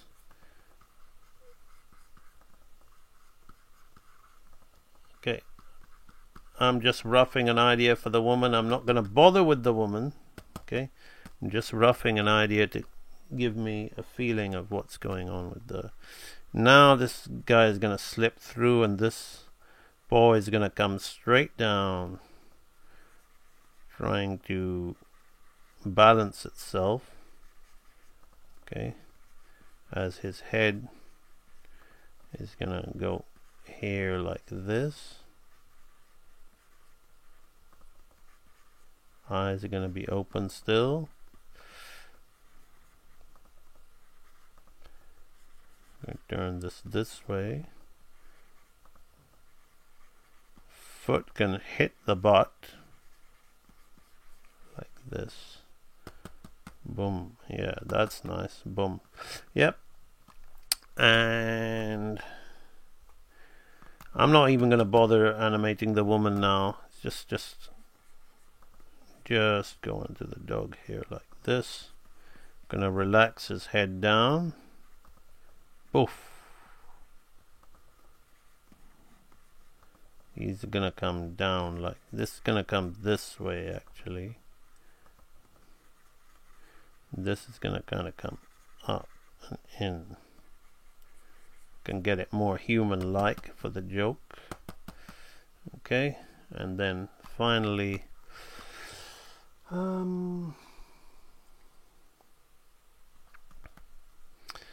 he's gonna kind of look, and him and the woman are gonna kind of look at each other. But then I'm not gonna go into that, Sean. I'm just gonna draw in these frames a bit for you to see. But then obviously the comedy timing, you'd need to really settle into this pose and have him kind of looking and the woman kind of looking at him back. But I'm not really going to go there. Okay, I feel I've given enough information here.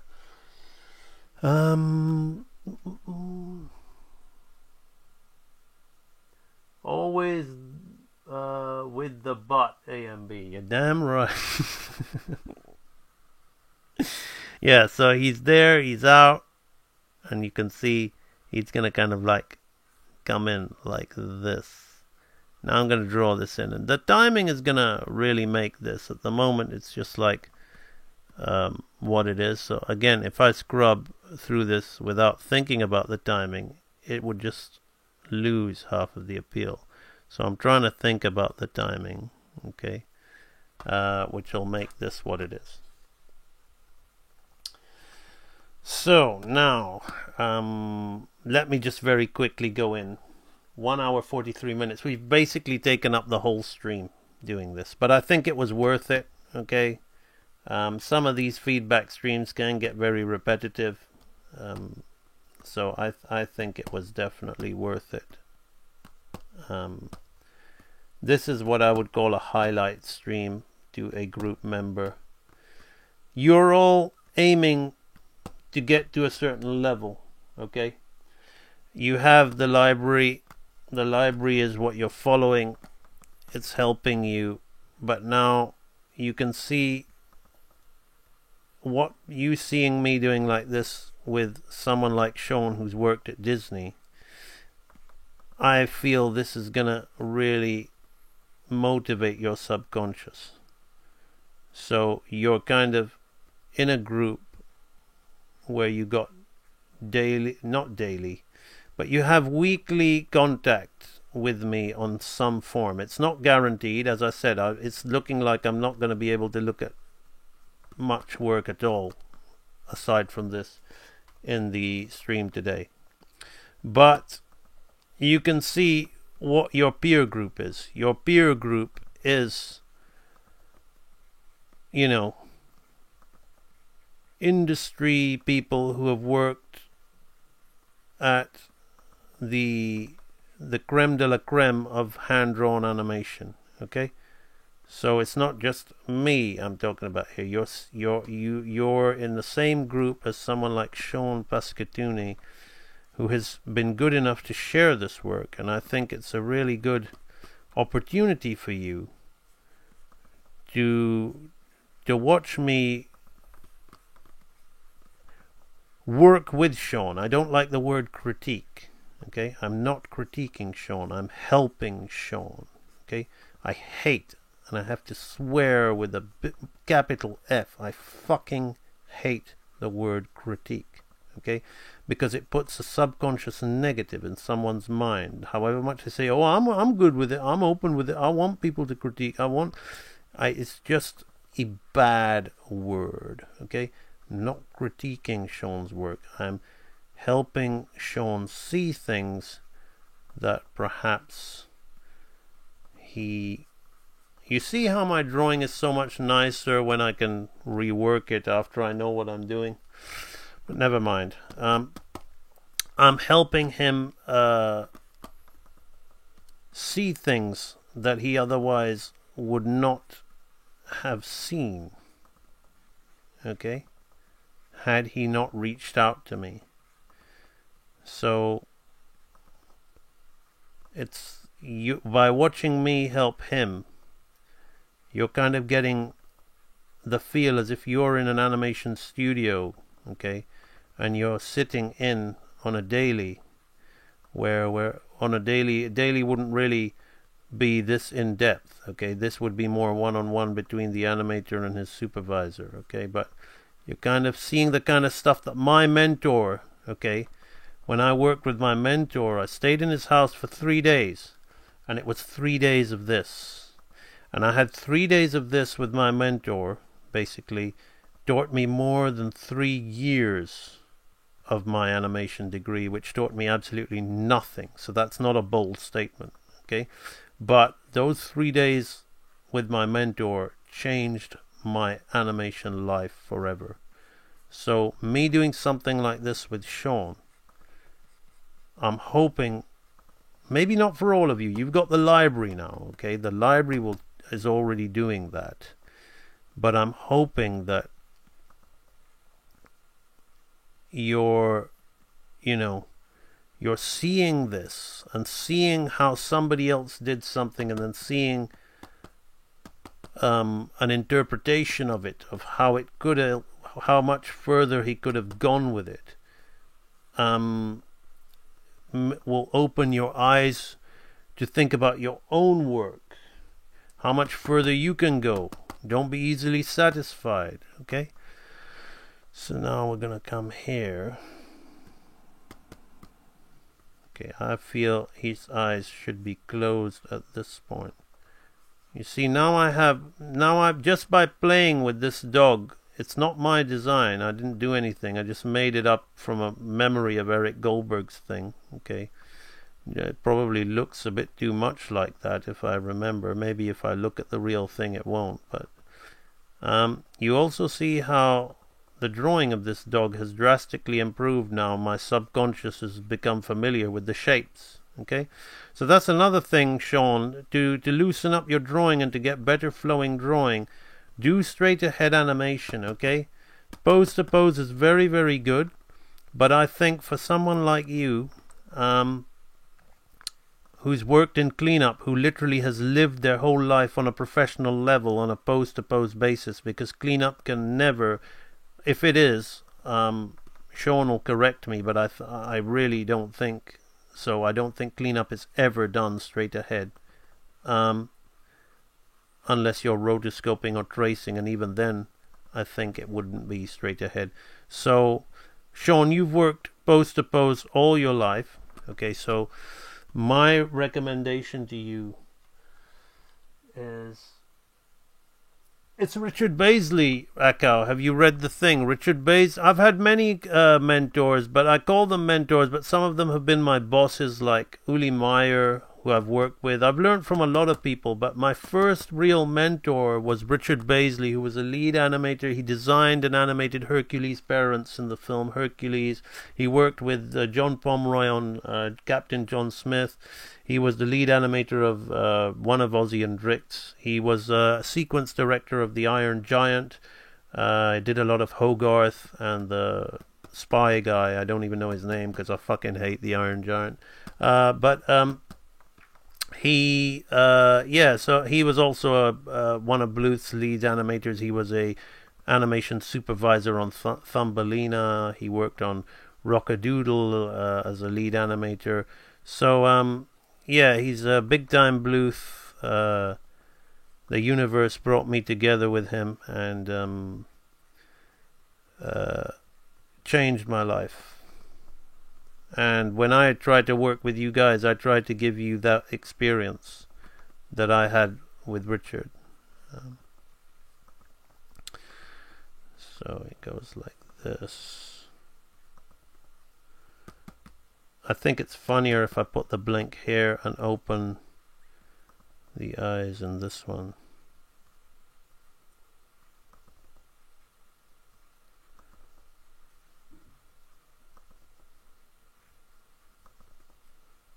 Like that. If you go to my About page at ambanimation.com, you can read all about, there's a lot of information with a lot of, I think Richard's endorsed me on LinkedIn. You can read what he has to say about me, but it's not very, it's the usual stuff really. So you can read a lot of stuff about my background on my website, just on the Meet AMB section. So those of you who want to know about that. Right.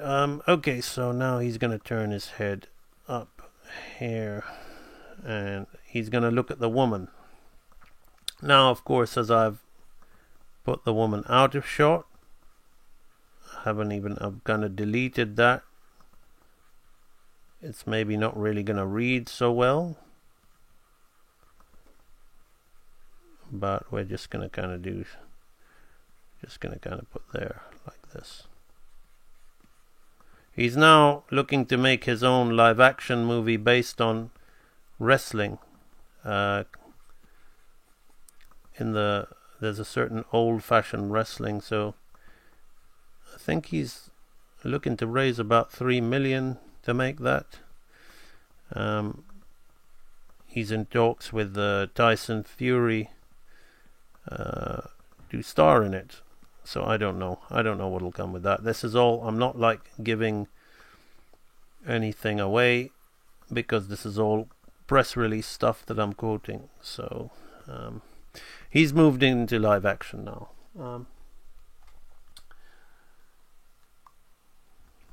Right, so if we look at this, so now you can kind of see.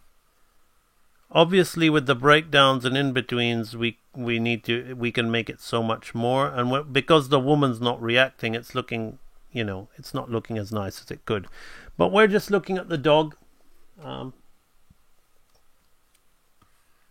So he reaches, he appears, he looks again, he looks again.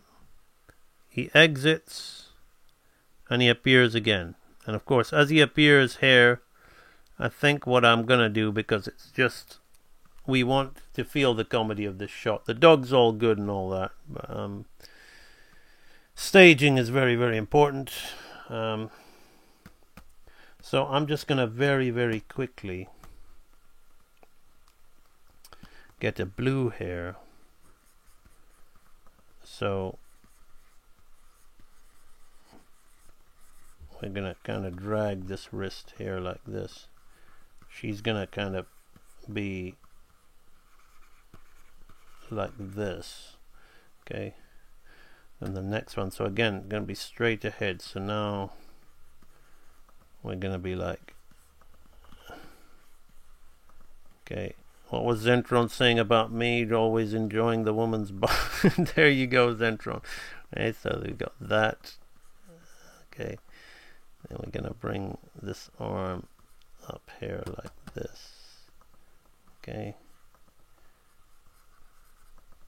Whoa. Okay, so the wrist is gonna kind of break here like this.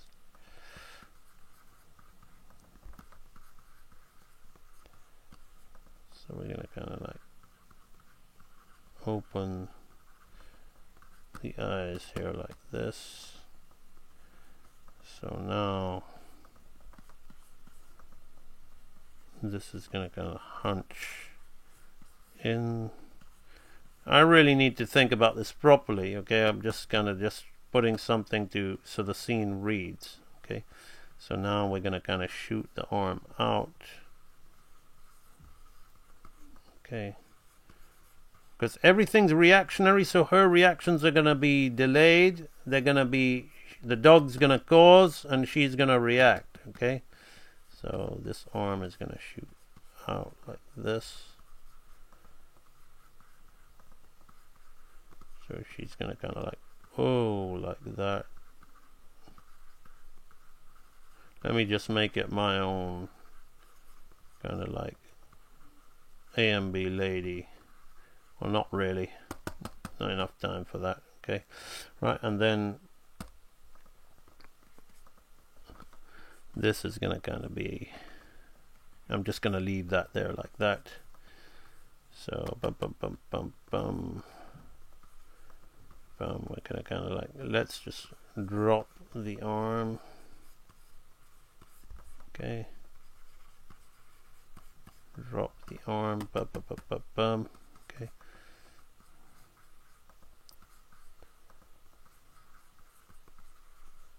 keep the head at this angle.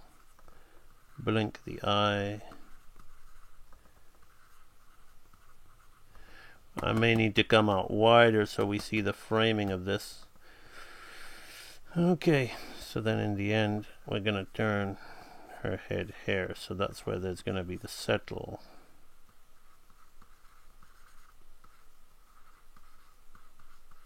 Okay, so we're thinking maybe this. Okay, and then you want to think about the posing. Okay, like this there. Okay, right. So I don't know if that woman's gonna work really, but we just threw it in. Boom. Okay, there like that. Boom. So now we can see the joke working better just by throwing that in. Okay. Right. So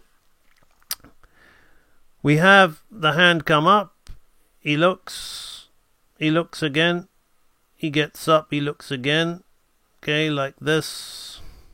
He leaves. He appears. She wakes up. Right? So obviously she should be on a breathing cycle. As he's looking, she might like,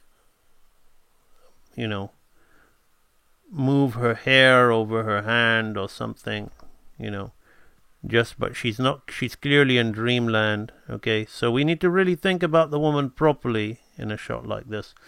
But there we're gonna have that. So hopefully that gives you something to play with, Sean. Okay, so it's just building on what you have with arcs and a different approach of how to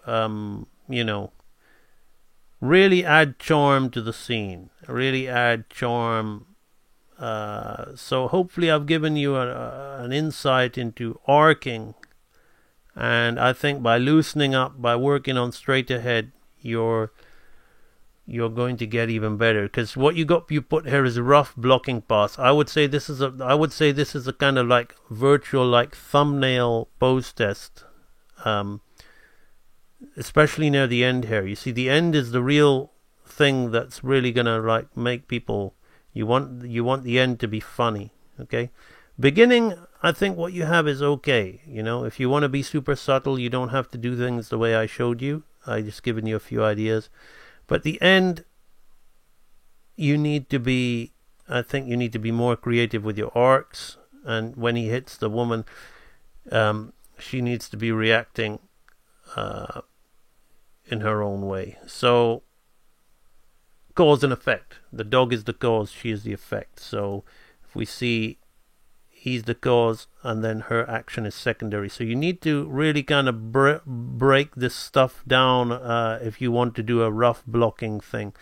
I suggest you watch my Santa, some of my Santa streams as well. This is going to really help you, but I think this stream in particular, where we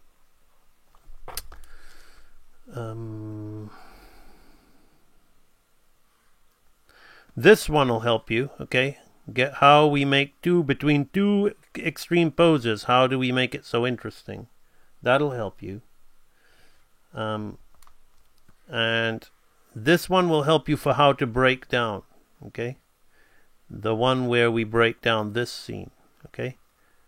How to get nicer arcs. And as an overall one, I think this one, okay, will help you. So I suggest you think about your arcs, Sean. You think about working in straight ahead, and you also think about asking yourself how much more charming can I make it? How much more appealing and cute can I make it? Hopefully I've helped you with that. Okay, we've hit the 2-hour mark now. So I'm going to kind of save that. Now I'm going to skim through some of these other posts. There's not going to be much time to look at people's stuff. Hervonia Baker, just keep going, okay? Just keep going. Hervonia Baker is not a library member, but this is not bad. But again, I try to keep your balls on the same line, okay? Because they're kind of it's kind of zigzagging, okay? You want to keep that ball the same size throughout, okay? Don't have the ball being smaller and bigger and smaller. The only change will happen in the squash and stretch. Angela Walker's posted this a lot, okay? I think I looked at this. No, this is better. This is better. Okay, but I know you've got more up the wall. Vertical ball bounce. I don't know who this person is, but let's have a look. Yeah, Hervonia Baker, this is a little... if you... Please loop it. Self-loop your animation, please. So, Hervonia Baker, this is a little bit better in the fact that this person's kept the size of the ball. The spacing is a little bit even. The ball bounce could feel a little bit... I feel... You are slowing in and slowing out, but because you haven't self-looped it, and I've clicked a loop on YouTube, it's making it last even stick at the top too long, so I can't really look at this test properly. So if you're going to do this, self-loop 5 to 10 times. Mageburger, we did that. Michael, pendulum settled to a stop. No music, please, because I get copyright strikes, and even though I don't monetize some of my videos, I just don't like having a warning on my dashboard that I've had a strike. Okay, so this. Perfect! Perfect! You win! Excellent! Yeah. Everything I expect from you, Mr. Kilner Davies. Goodness me, who drew that? Ball bouncing across the screen by the same person. Now this you don't have to self-loop. Okay, I feel there's something going on with your frame rate. I know you're following my free tutorials, and I know that I can see the halves and the thirds, but it feels very, very slow. Please check what your frame rate. 1, 2, 1, 2, 1, 2. You're on 2s. Okay, but this is quite even, the in-betweening of the drop. Okay. Yeah, I see what you're doing. Yeah. You're not really following the timing chart. Everything is an even space. Okay, you're following what's in the tutorial, okay? You're following the arcs, okay, which is good, but you're kind of going, okay, we'll have one here, we'll have one here, we'll have one here, we'll have one here. You know, that's not how it works. So, you need to understand the slowing in, slowing out thing. So you need to understand what halves are. So we're going to have halfway between here and halfway, halfway, halfway, halfway. But we're not going to have anything between here and here. Okay? We're just going to have all our frames. You know, we're going to have more up there. We're going to half this, half this, half this, half this, half this, half this. Okay? So that's how we're going to create weight. Okay? Otherwise, your work just has no weight. It just goes at the same speed. So you're clearly following something, but here's the thing. If you might not be a library member, you might be doing the free videos. If you're going to do real animator training, okay, it's real animator training, real animator training. It's not real memory training, okay? You're not training your memory. You're not going to get, and I'm talking like this. I'm not just talking to you. I'm talking in a very kind of direct way. Please don't feel offended, okay? You're not training your memory, okay? You're not going to win any points for, you're going to get 0 points for remembering it, when you've just watched the video once to go away. So the way to learn from me, the reason the tutorials, I don't teach like the way that I did this. This is not me teaching. This is me offering ideas and showing, demonstrating, okay? Teaching, I show you what to do and you copy. I show you what to do and you copy. I show you what to do and you copy. I show you what to do, you copy. I show you what to do, you copy. You follow along as I do it, please. You do not try to remember how it went, because you're not going to get anywhere. Okay? That's no way to learn. Okay? Training is you follow what the teacher does at the front of the class. Okay? You go along with him. As he tells you to punch, you punch. If he tells you to high block, you high block. If he tells you to front kick, you front kick. You follow as he does. That's training. We do not copy. We do not get any, I did it all from my memory. It's wasting everyone's time, including your own. So hopefully I've helped you with that. I know I'm being a bit quick and direct with my voice. I've got to be fast. And hopefully by me saying it like that, it'll sink in better. So you can rectify that. Marco Franco, walk, cycle, front legs.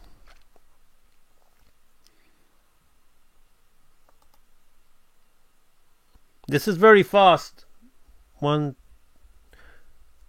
this, if you're just going to put your animation like this, Marco, put it on 4s. Don't put it on 1s or 2s, because we're just seeing contact, down, pass, and up. Contact, down, pass, and up. We haven't timed it yet, so put this on 4s or 6s, meaning it gives me time to see. I can just pause it myself, okay? This isn't bad, actually. Don't worry about the volume of the legs. Your volumes of the legs, it kind of gets a bit thinner on the down, which is unfortunate because the down is the weighted pose. But overall, you're kind of all right there. I would say just carry it through. But if you please don't work this clean then, because then the volume will the volumes will matter because you're trying to be clean, Marco. So then change this. Okay, look how small this foot is, look how wide this is. But you see the danger of the point of doing this exercise in the basics is the danger of trying to be clean is you haven't learned the arcs yet. You haven't learned the things you're supposed to be. So all your energy from your brain is going into being clean rather than the right things. So I know that's the danger of being in this group. They did it clean, so I want to do it clean. They didn't know that. Okay, they knew that. But Mageburger will know what I'm talking about. But on the whole, it's fine. It looks like you're following it. His step could be a little wider, but it's fine. But if you're going to work that clean, then you're putting an added extra pressure of volume, and that's going to spoil your animation, and then you're going to be expending energy into trying to do things that you're really, it's like if you made a cake with salt instead of sugar, there's no point dressing the cake. Okay? There's just no point. You haven't done that here, but I want you to think of that metaphor to stop you from spending too much time being clean. Okay? Maybe get through the whole walk cycle first, Marco, and then if you want to clean it up for your own personal exercise and benefit, there's nothing wrong with that, but get the action, the animation principles down right first.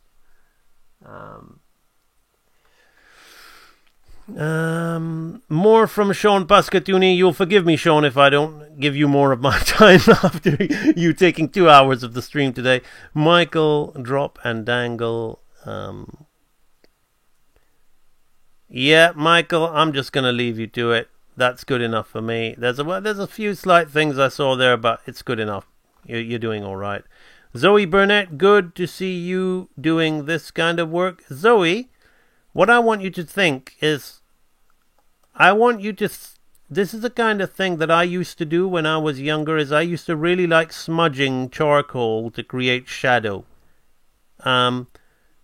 I feel that that's really spoiling these drawings, Zoe. I think if, like this is so much better when you're not doing that, where you're using lines.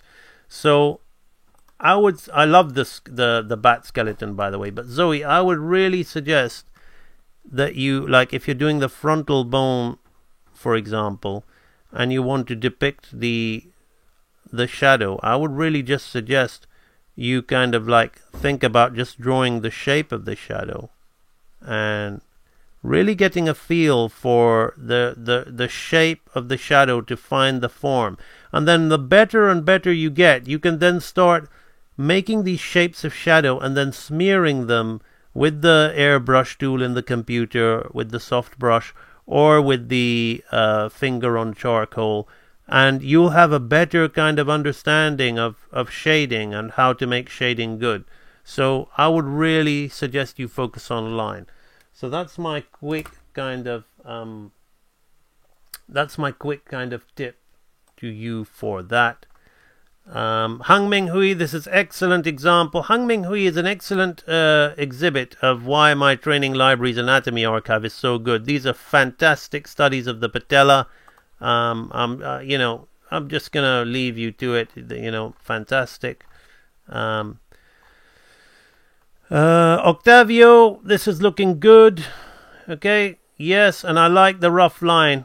Yep, really good test of the flower sac jump. Really good shapes, really good deformations, really nice squash and stretch. Yeah, 9 points for that. Very nice. This, you may have changed the straight line, but look what's happening to the feet, Octavio. Look, I don't know what's going. Maybe you've got some left-right brain things going on there, which we all have. So you've straightened out the top, but his feet are now like. He's kind of like going on a slant. Look at his feet, okay? Don't do it again, okay? There's no point. Don't do it again. You see, feet kind of like change. It spoils the illusion of the turnaround. Kevin Camis, I would just suggest you looking at reference of trees, or this is all right what you did here. There's nothing wrong. You've animated like an anime kind of thing. But what you might want to do when you're doing that is you might want to think about your trees having various branches, okay? So when you make your tree model, okay, even if you don't want to show this branch in here, just understand where it's branching out from and understand how this branch is interacting with this branch, okay? So you need to look at reference. Now, I've studied a lot of trees being in New Zealand and going out with my sketch pad. But so then if I'm going to animate this, I'm not going to do it. I'm not going to you're going to understand just from this quick example here. So if the wind is going to blow this way, okay, it's going to kind of affect the shape of the tree pattern, okay, and this branch isn't going to be affected so much just yet, and then this is going to follow through. So kind of like a chain reaction kind of thing. So you've got your wave principle, which we talk about, but it's kind of chain reaction, kind of like the way the dog hits the woman and she reacts afterwards, okay? It's kind of like that thing. It stops it from being kind of like basic. I mean, what you have is fine. I know you're in animation school at the moment, so you see, that's another thing. So I've helped a Disney animator. I've helped a 15 to 17-year-old boy now. He's grown up. He's been, gave him, and now I've helped an animation graduate. So hopefully that makes you so. Don't overthink this timing chart, okay? The timing chart is just really just a visual representation of slowing in and slowing out, which is what you should be knowing where to do, okay? So maybe, don't overcook this chart and make this chart over significant about what you're doing. You see, not once have you seen me draw a chart the chart is like information you learn at the very start of the training library, so you understand slowing in, slowing out, and then you kind of throw it away, okay, and save that for like the end. This is great. Guo, I think he wants to be called Guo. I hope I'm pronouncing that right, okay. I did mention to you in the comments and in the last thing that he kind of grows in his stop section throughout the scene. So here, look how much he gets bigger in the hands and the head. So again, you've worked very precise and clean. And as he lowers, you haven't put this on YouTube, but as he lands, we don't feel the kick out of this foot, okay? We don't feel this foot kind of kicking out and then squashing again. You kind of just have it kind of just lower into place, okay? I know you're following what I did. Maybe I did something subtle there, but I wouldn't have had it just lower like that, okay? So it kind of just lowers like this, okay? Yeah, it feels very, very relaxed. See? But on the whole, this is a good test. You've worked hard to make it very clean, and in that essence, you've kind of got your volumes a little. He grows throughout the scene, but this is a really good exercise. I haven't seen any of your basic stuff. I hope you kind of worked through the basics before you jumped onto this stuff. But on the whole, this is good stuff. Dylan Dorster, there's not much I can say about that. I know that you probably learned tons from doing it, though, so fantastic. You like a thick line, as do I. Boom. This is Amberly's dialogue scene, which I'm not going to have time at looking at today. Maybe some other time. So Jong-an, this is looking fantastic. Okay, not really much to say other than just keep going. So Sojong, this is just Ria. I don't even need to slow that down. Okay, I would suggest get the head in there and repost. Okay, and I'll have a look at that and whatever. Michael, Rick, Mika, these are nice drawings. Nice drawings. Here she is. Didn't like the last one. Good for you, Angela. Okay. We're getting something out of this. Okay. He gets a little bit big here. Okay. He goes down. And he kind of gets a little bit big here. Okay. And then he comes here and he gets a little bit big. What you need to understand is if he's standing here in a neutral pose like this, and then he's kind of like anticipating he's going to be squashing, okay? So it's a distribution of weight thing, Angela. So it's got to feel like the same. So you're kind of thinking of getting this shape like almost like a cutout thing and keeping him up here as he gets this pose so he feels bigger even though it's the same size.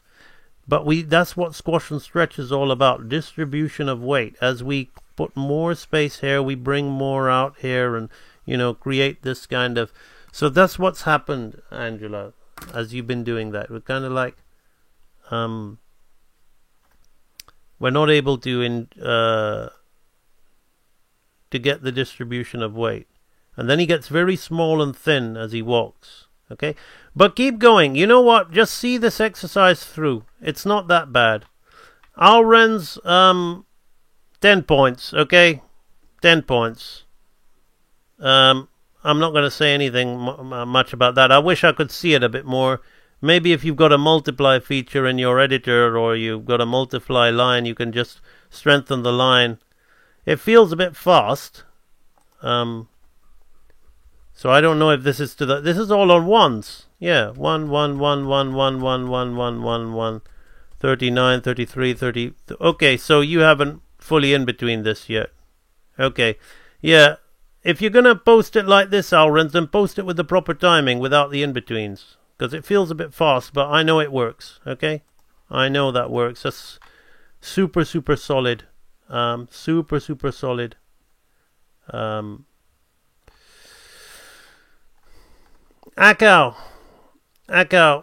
I know like some of these are like Bruce and Kareem and Muhammad Ali. I recognize some of these poses, but this is the drawing here in particular. Akao, this is flat, okay?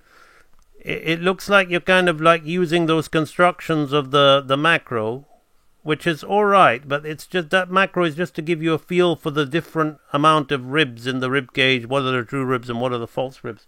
But I want you to really understand the point of like the spine. If the basketballer is like this, his spine and everything, it almost feels like an iron has gone flat on him and ironed him out, Akao. We want to really kind of understand that rib cage coming in and under, and we want to feel the scapula behind the rib cage, the humerus coming forward. So all of these drawings have this quality to it, Akao. They feel very, very flat in that regard. They feel like, yes, you know the bones of the body now, but you're drawing them very, very flat. Look, the pelvis looks like it's flat, okay? We don't really, it just feels like all of the iliac crest and everything is just on a flat sheet of paper. We want to feel that iliac crest coming forward and around, and the sacrum behind, and then this, and then we want to feel this kind of roundness as the pubic bone comes into the ischium like this, okay? So we want to really, really then feel, you want to then feel this, the lumbar vertebrae, because the sacrum will come out like this. The lumbar vertebrae, you want to kind of feel this, really kind of feel the form. Don't be so clean with your line, Akao, okay? If you have to draw like this, it's about getting somewhere, okay? It's about, if you have to draw like this for a while, okay? It's like exercising, doing bad form pull-ups, okay? It's going to happen, no matter how much you try not to. It's going to happen. You're going to do a bad form pull-up until you can eventually do clean pull-ups. So see, all of this feels, there's some kind of dimension here, but it all feels on the same plane, okay? We really need to think about that. Octavio, this is good.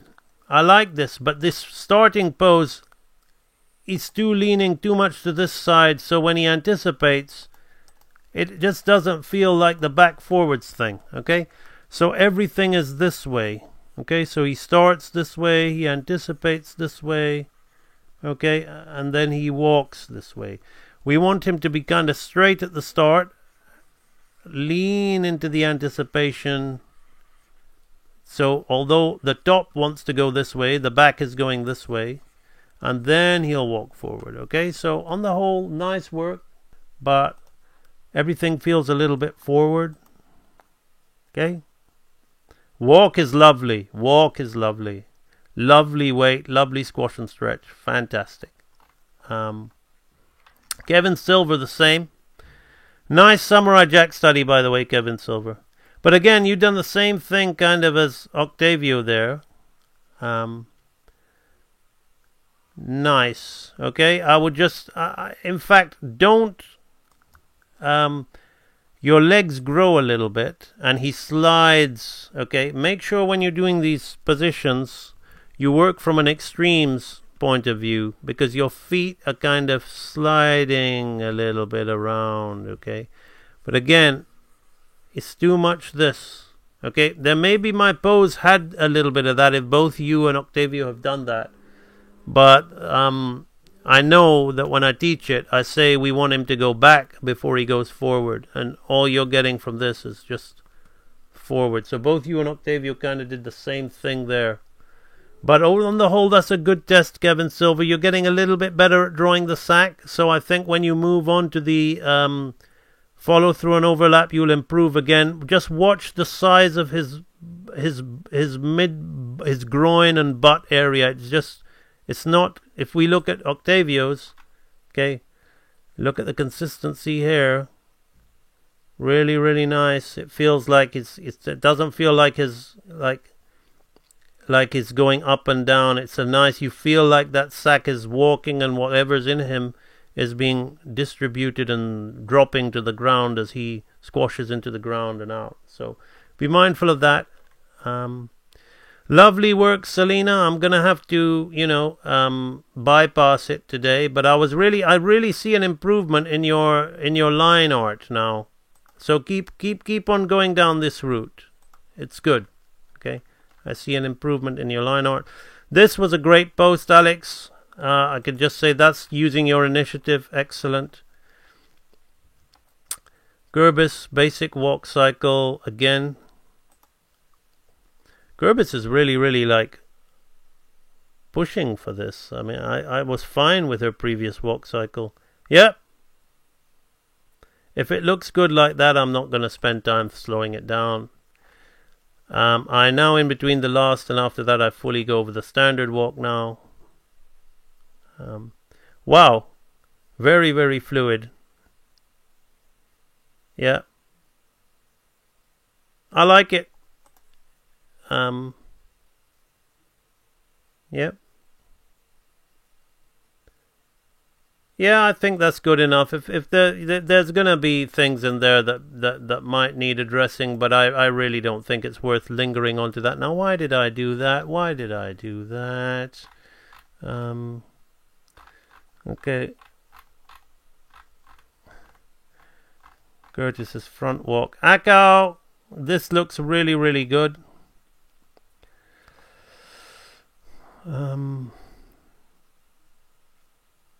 I think you can, her head is kind of like, her head is constantly leaning this way. But I think you can kind of like put that one to bed, Akao. That's a really good.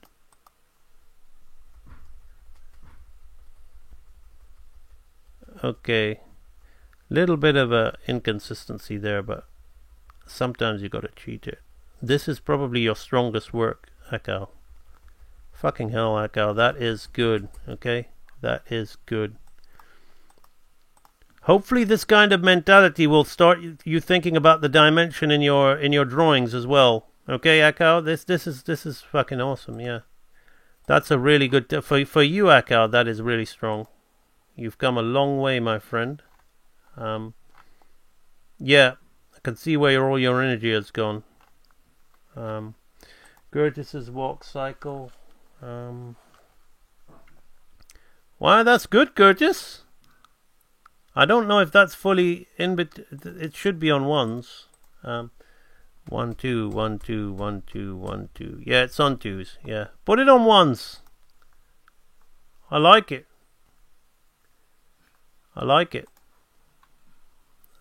You see, Curtis, you're a dark horse. I know you're working on your own novel and stuff. I know that you can do this. You just don't post enough.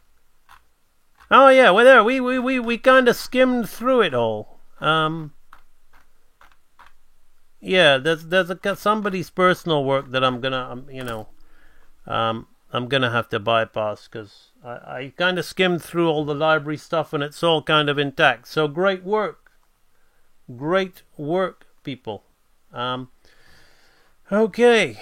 Let me close that down. So hopefully you've enjoyed this stream, where you've really seen, me work with Sean to try and give him an understanding of how to get more appeal out of his animation and get more charm and arcs and things like that. So I enjoyed that. So now I'm gonna quickly look in the chat. AMB swearing compliments the most penetrating of positive feedback. Yeah, you know me, mate. Mate, you're from Britain. I know you're not from the southeast of London like I am, so you don't talk like this. But whenever you put a fuck in before something, it means fucking hell, mate. Fuck me, you know. That means you're like super, super impressed. Right, so I'm just gonna speed through the chat here to see what people have been saying.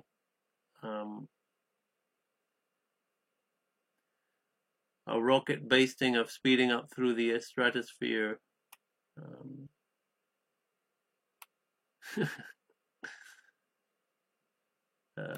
Herbonia Baker.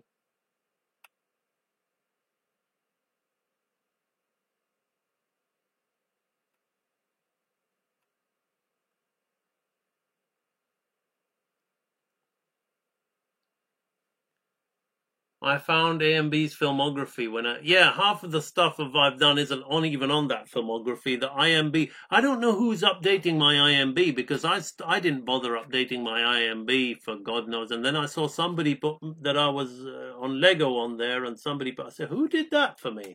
You know, I don't even know who's updating my IMB. I don't bother with stuff like that. For me, the work does the talking, you know. It's if I say I've done it and people don't want to believe me, go ahead, you know. It just makes it even more impressive if you think I haven't done it and then you see me destroying industry animation, you know, animating to the standard of old Disney animation, knocking it out on my streams like that, and you know, they want to doubt what I've done and where I've worked. That's on them, you know. The one thing I learned which made life a lot easier for me is don't try to prove anything to anybody. Just be what you are. Just do what you're doing. You know, the truth always comes out. I appreciate it, knowing my animation lineage. Okay. The Intermediate Archive. It'll be good to see what you're doing in the Intermediate Archive. Does follow through pertain to whiplash motions? Yeah, you could say, but it's all wave principle. It's all like one thing goes and then it overlaps. So this is, the wrist is following through and then it's overlapping and then it's dragging and then it's overlapping and following through and overlapping and dragging, you know, like that.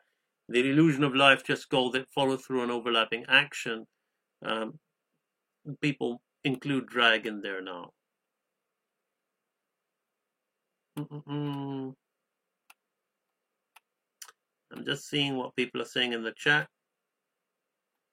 Sean Pascatuni was not even in the chat, but it's you know, he'll get to see it.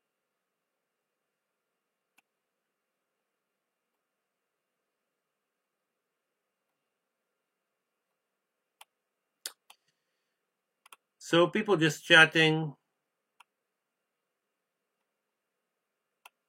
trying to see if we have any kind of question where I can just, all of you guys have sat with me and watched all this. So I like to kind of reward my chat.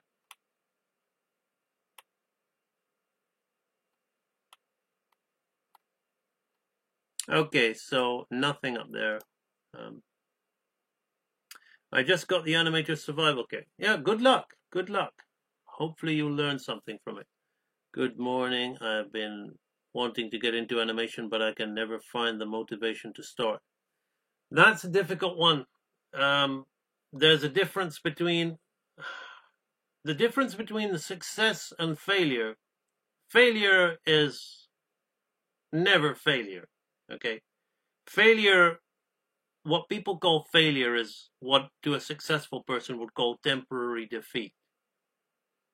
Okay?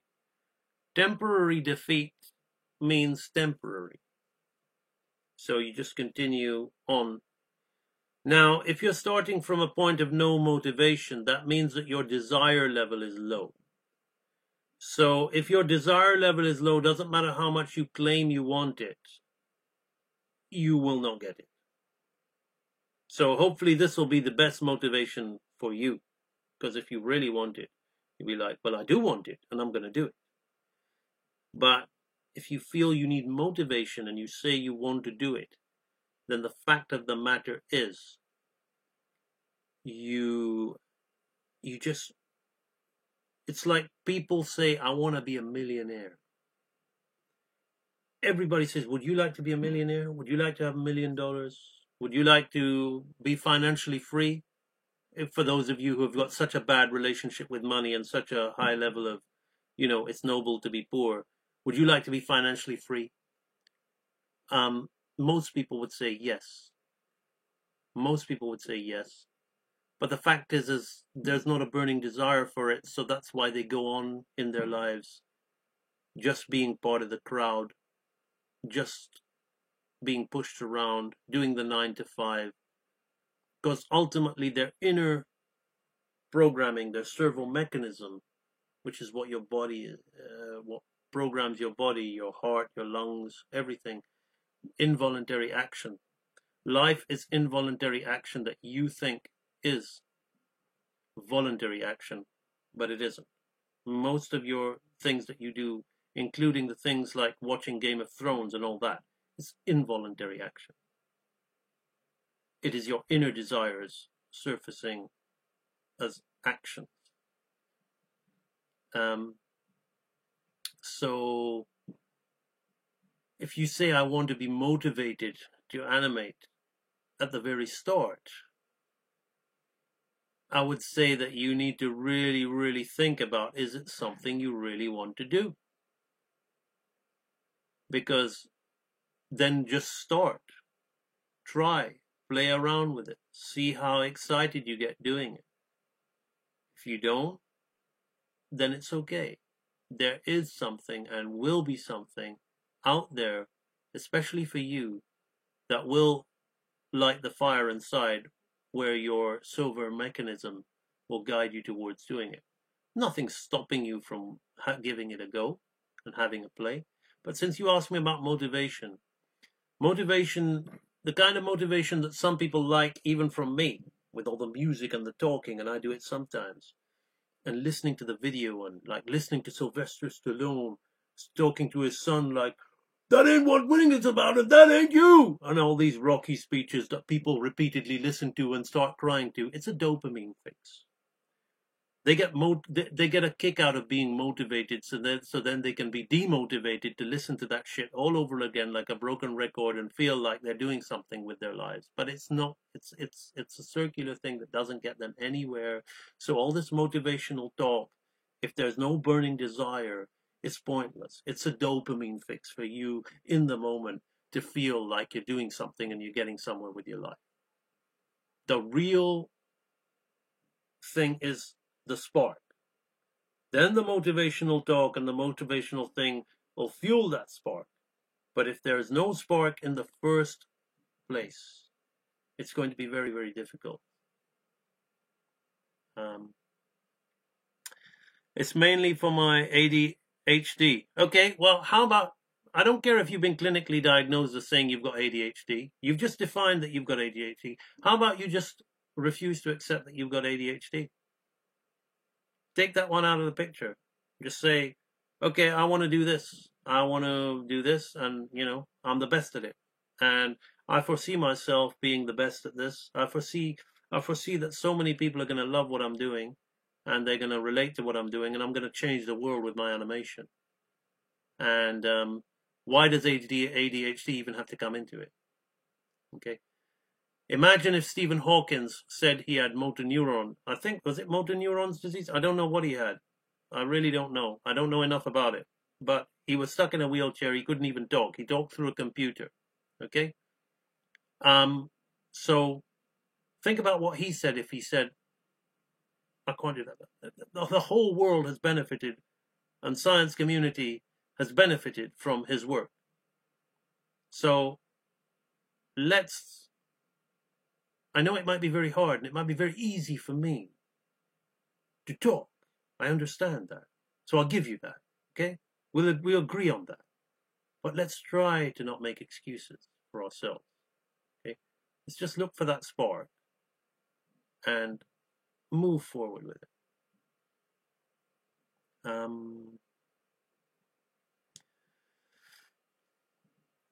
Thank you. Thank you, Mr. Brew. I have a quick question about counteraction. Would you put that in the principle of anticipation? I was wondering, anticipation, re-anticipation. Okay, so you basically you've got action and reaction. Okay, action, reaction. So I teach that in the bouncing ball, Moy. So the difference, all you've always got to remember is the difference between a jumping ball and a bouncing ball. So, for example, I like to use the Bruce Lee punch. Okay, so Bruce Lee is so fast, he doesn't anticipate. He's like that, but he isn't just like that. He's just to make it feel more powerful. That's the reaction. So he's punched someone, and then after he's punched someone, they're dropping. They always look like they're having a shit. And he's like, so at the beginning, it's just two people like there, and he's like, and then suddenly like, and he's just like, so it's the reaction. Okay, so yeah, I get what you're talking about, but basically, what the whole point of anticipation is, it's a form of secondary action, or it's an important part to build up to an action. So if you're building up to an action, you want to sell the action, don't you? So the greater the build up, the greater the action. Okay, the less the build up, but sometimes if you want to do something like that whole Bruce Lee thing, if he's so fast you don't even see the anticipation, then you want the reaction to give that. Come for the animation, stay for the Bruce Lee cat noise. Hey MB, I've been wanting to ask you, which law would you classify opposing action under? It is a combination of a couple of laws like appeal and anticipation. I would say it's opposing action would come under obviously arcing, follow through and overlap, because okay, you got follow through and overlap, which is opposing an action, like the overlap is coming and the head is coming into the hat or whatever. I would say that it is also with anticipation as well, as you say. It's also with squash and stretch. So like the squash and stretch, like as my eyes are coming in, my nose is going up, and then as my eyes are going this way, my nose is going this way, as my mouth is coming down. So it's, yeah, I would put it in that kind of thing, opposing action. That's the noise of you, Spitfire storyboards, when you present your storyboard to the director. It's like,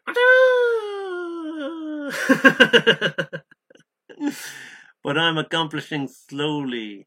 Slowly is the best way, So Jong-un. My lack of motivation is caused by my lack of physical energy these days. I need more recovery.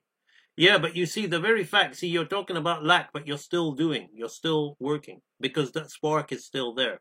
So it doesn't matter how the wind blows, the candle flame is, fueling the candle. It's like the flame fuels the candle, but the wax also fuels the flame, and they fuel each other.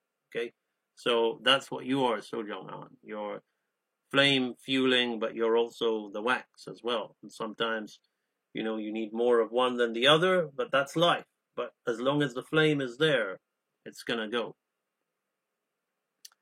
Okay, right. I have hit the end of the chat, so I'm gonna end the stream now. It's been a pretty interesting stream. I've really enjoyed helping Sean Pascatuni, and we managed to look through people's work. There were some bigger posts like Amberly's that would have been nice to look at, but she's kind of sailing ahead with that, and I have helped her a lot with her Pigeon and her This Mike character before. So I think also she's just sharing the work because she's interested in sharing the work. It's very tight what she's done. She's committed to it. She's already going to take it further. So I'm just going to kind of leave her do that.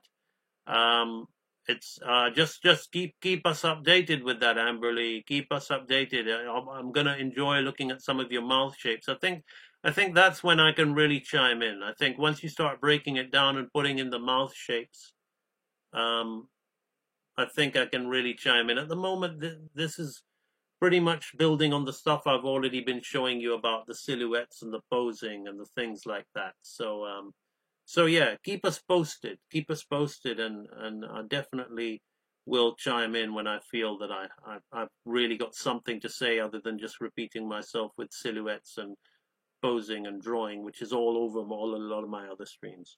Okay, thanks a lot, everybody. And if you want to be like Sean, Mage, Amberly, Life Fantasy, and all of the people on the wall, and you want to improve your animation, please do consider visiting ambanimation.com and purchasing an archive of the Real Animator Training Library. You will be learning from the world's best learning resource in the art of hand-drawn animation, your most realistic opportunity to accomplish your animation goals and ambitions. And it is my pleasure to provide you with that via Real Animator Training. Okay, people, see you later. Thanks a lot, and I'll see you on the next stream.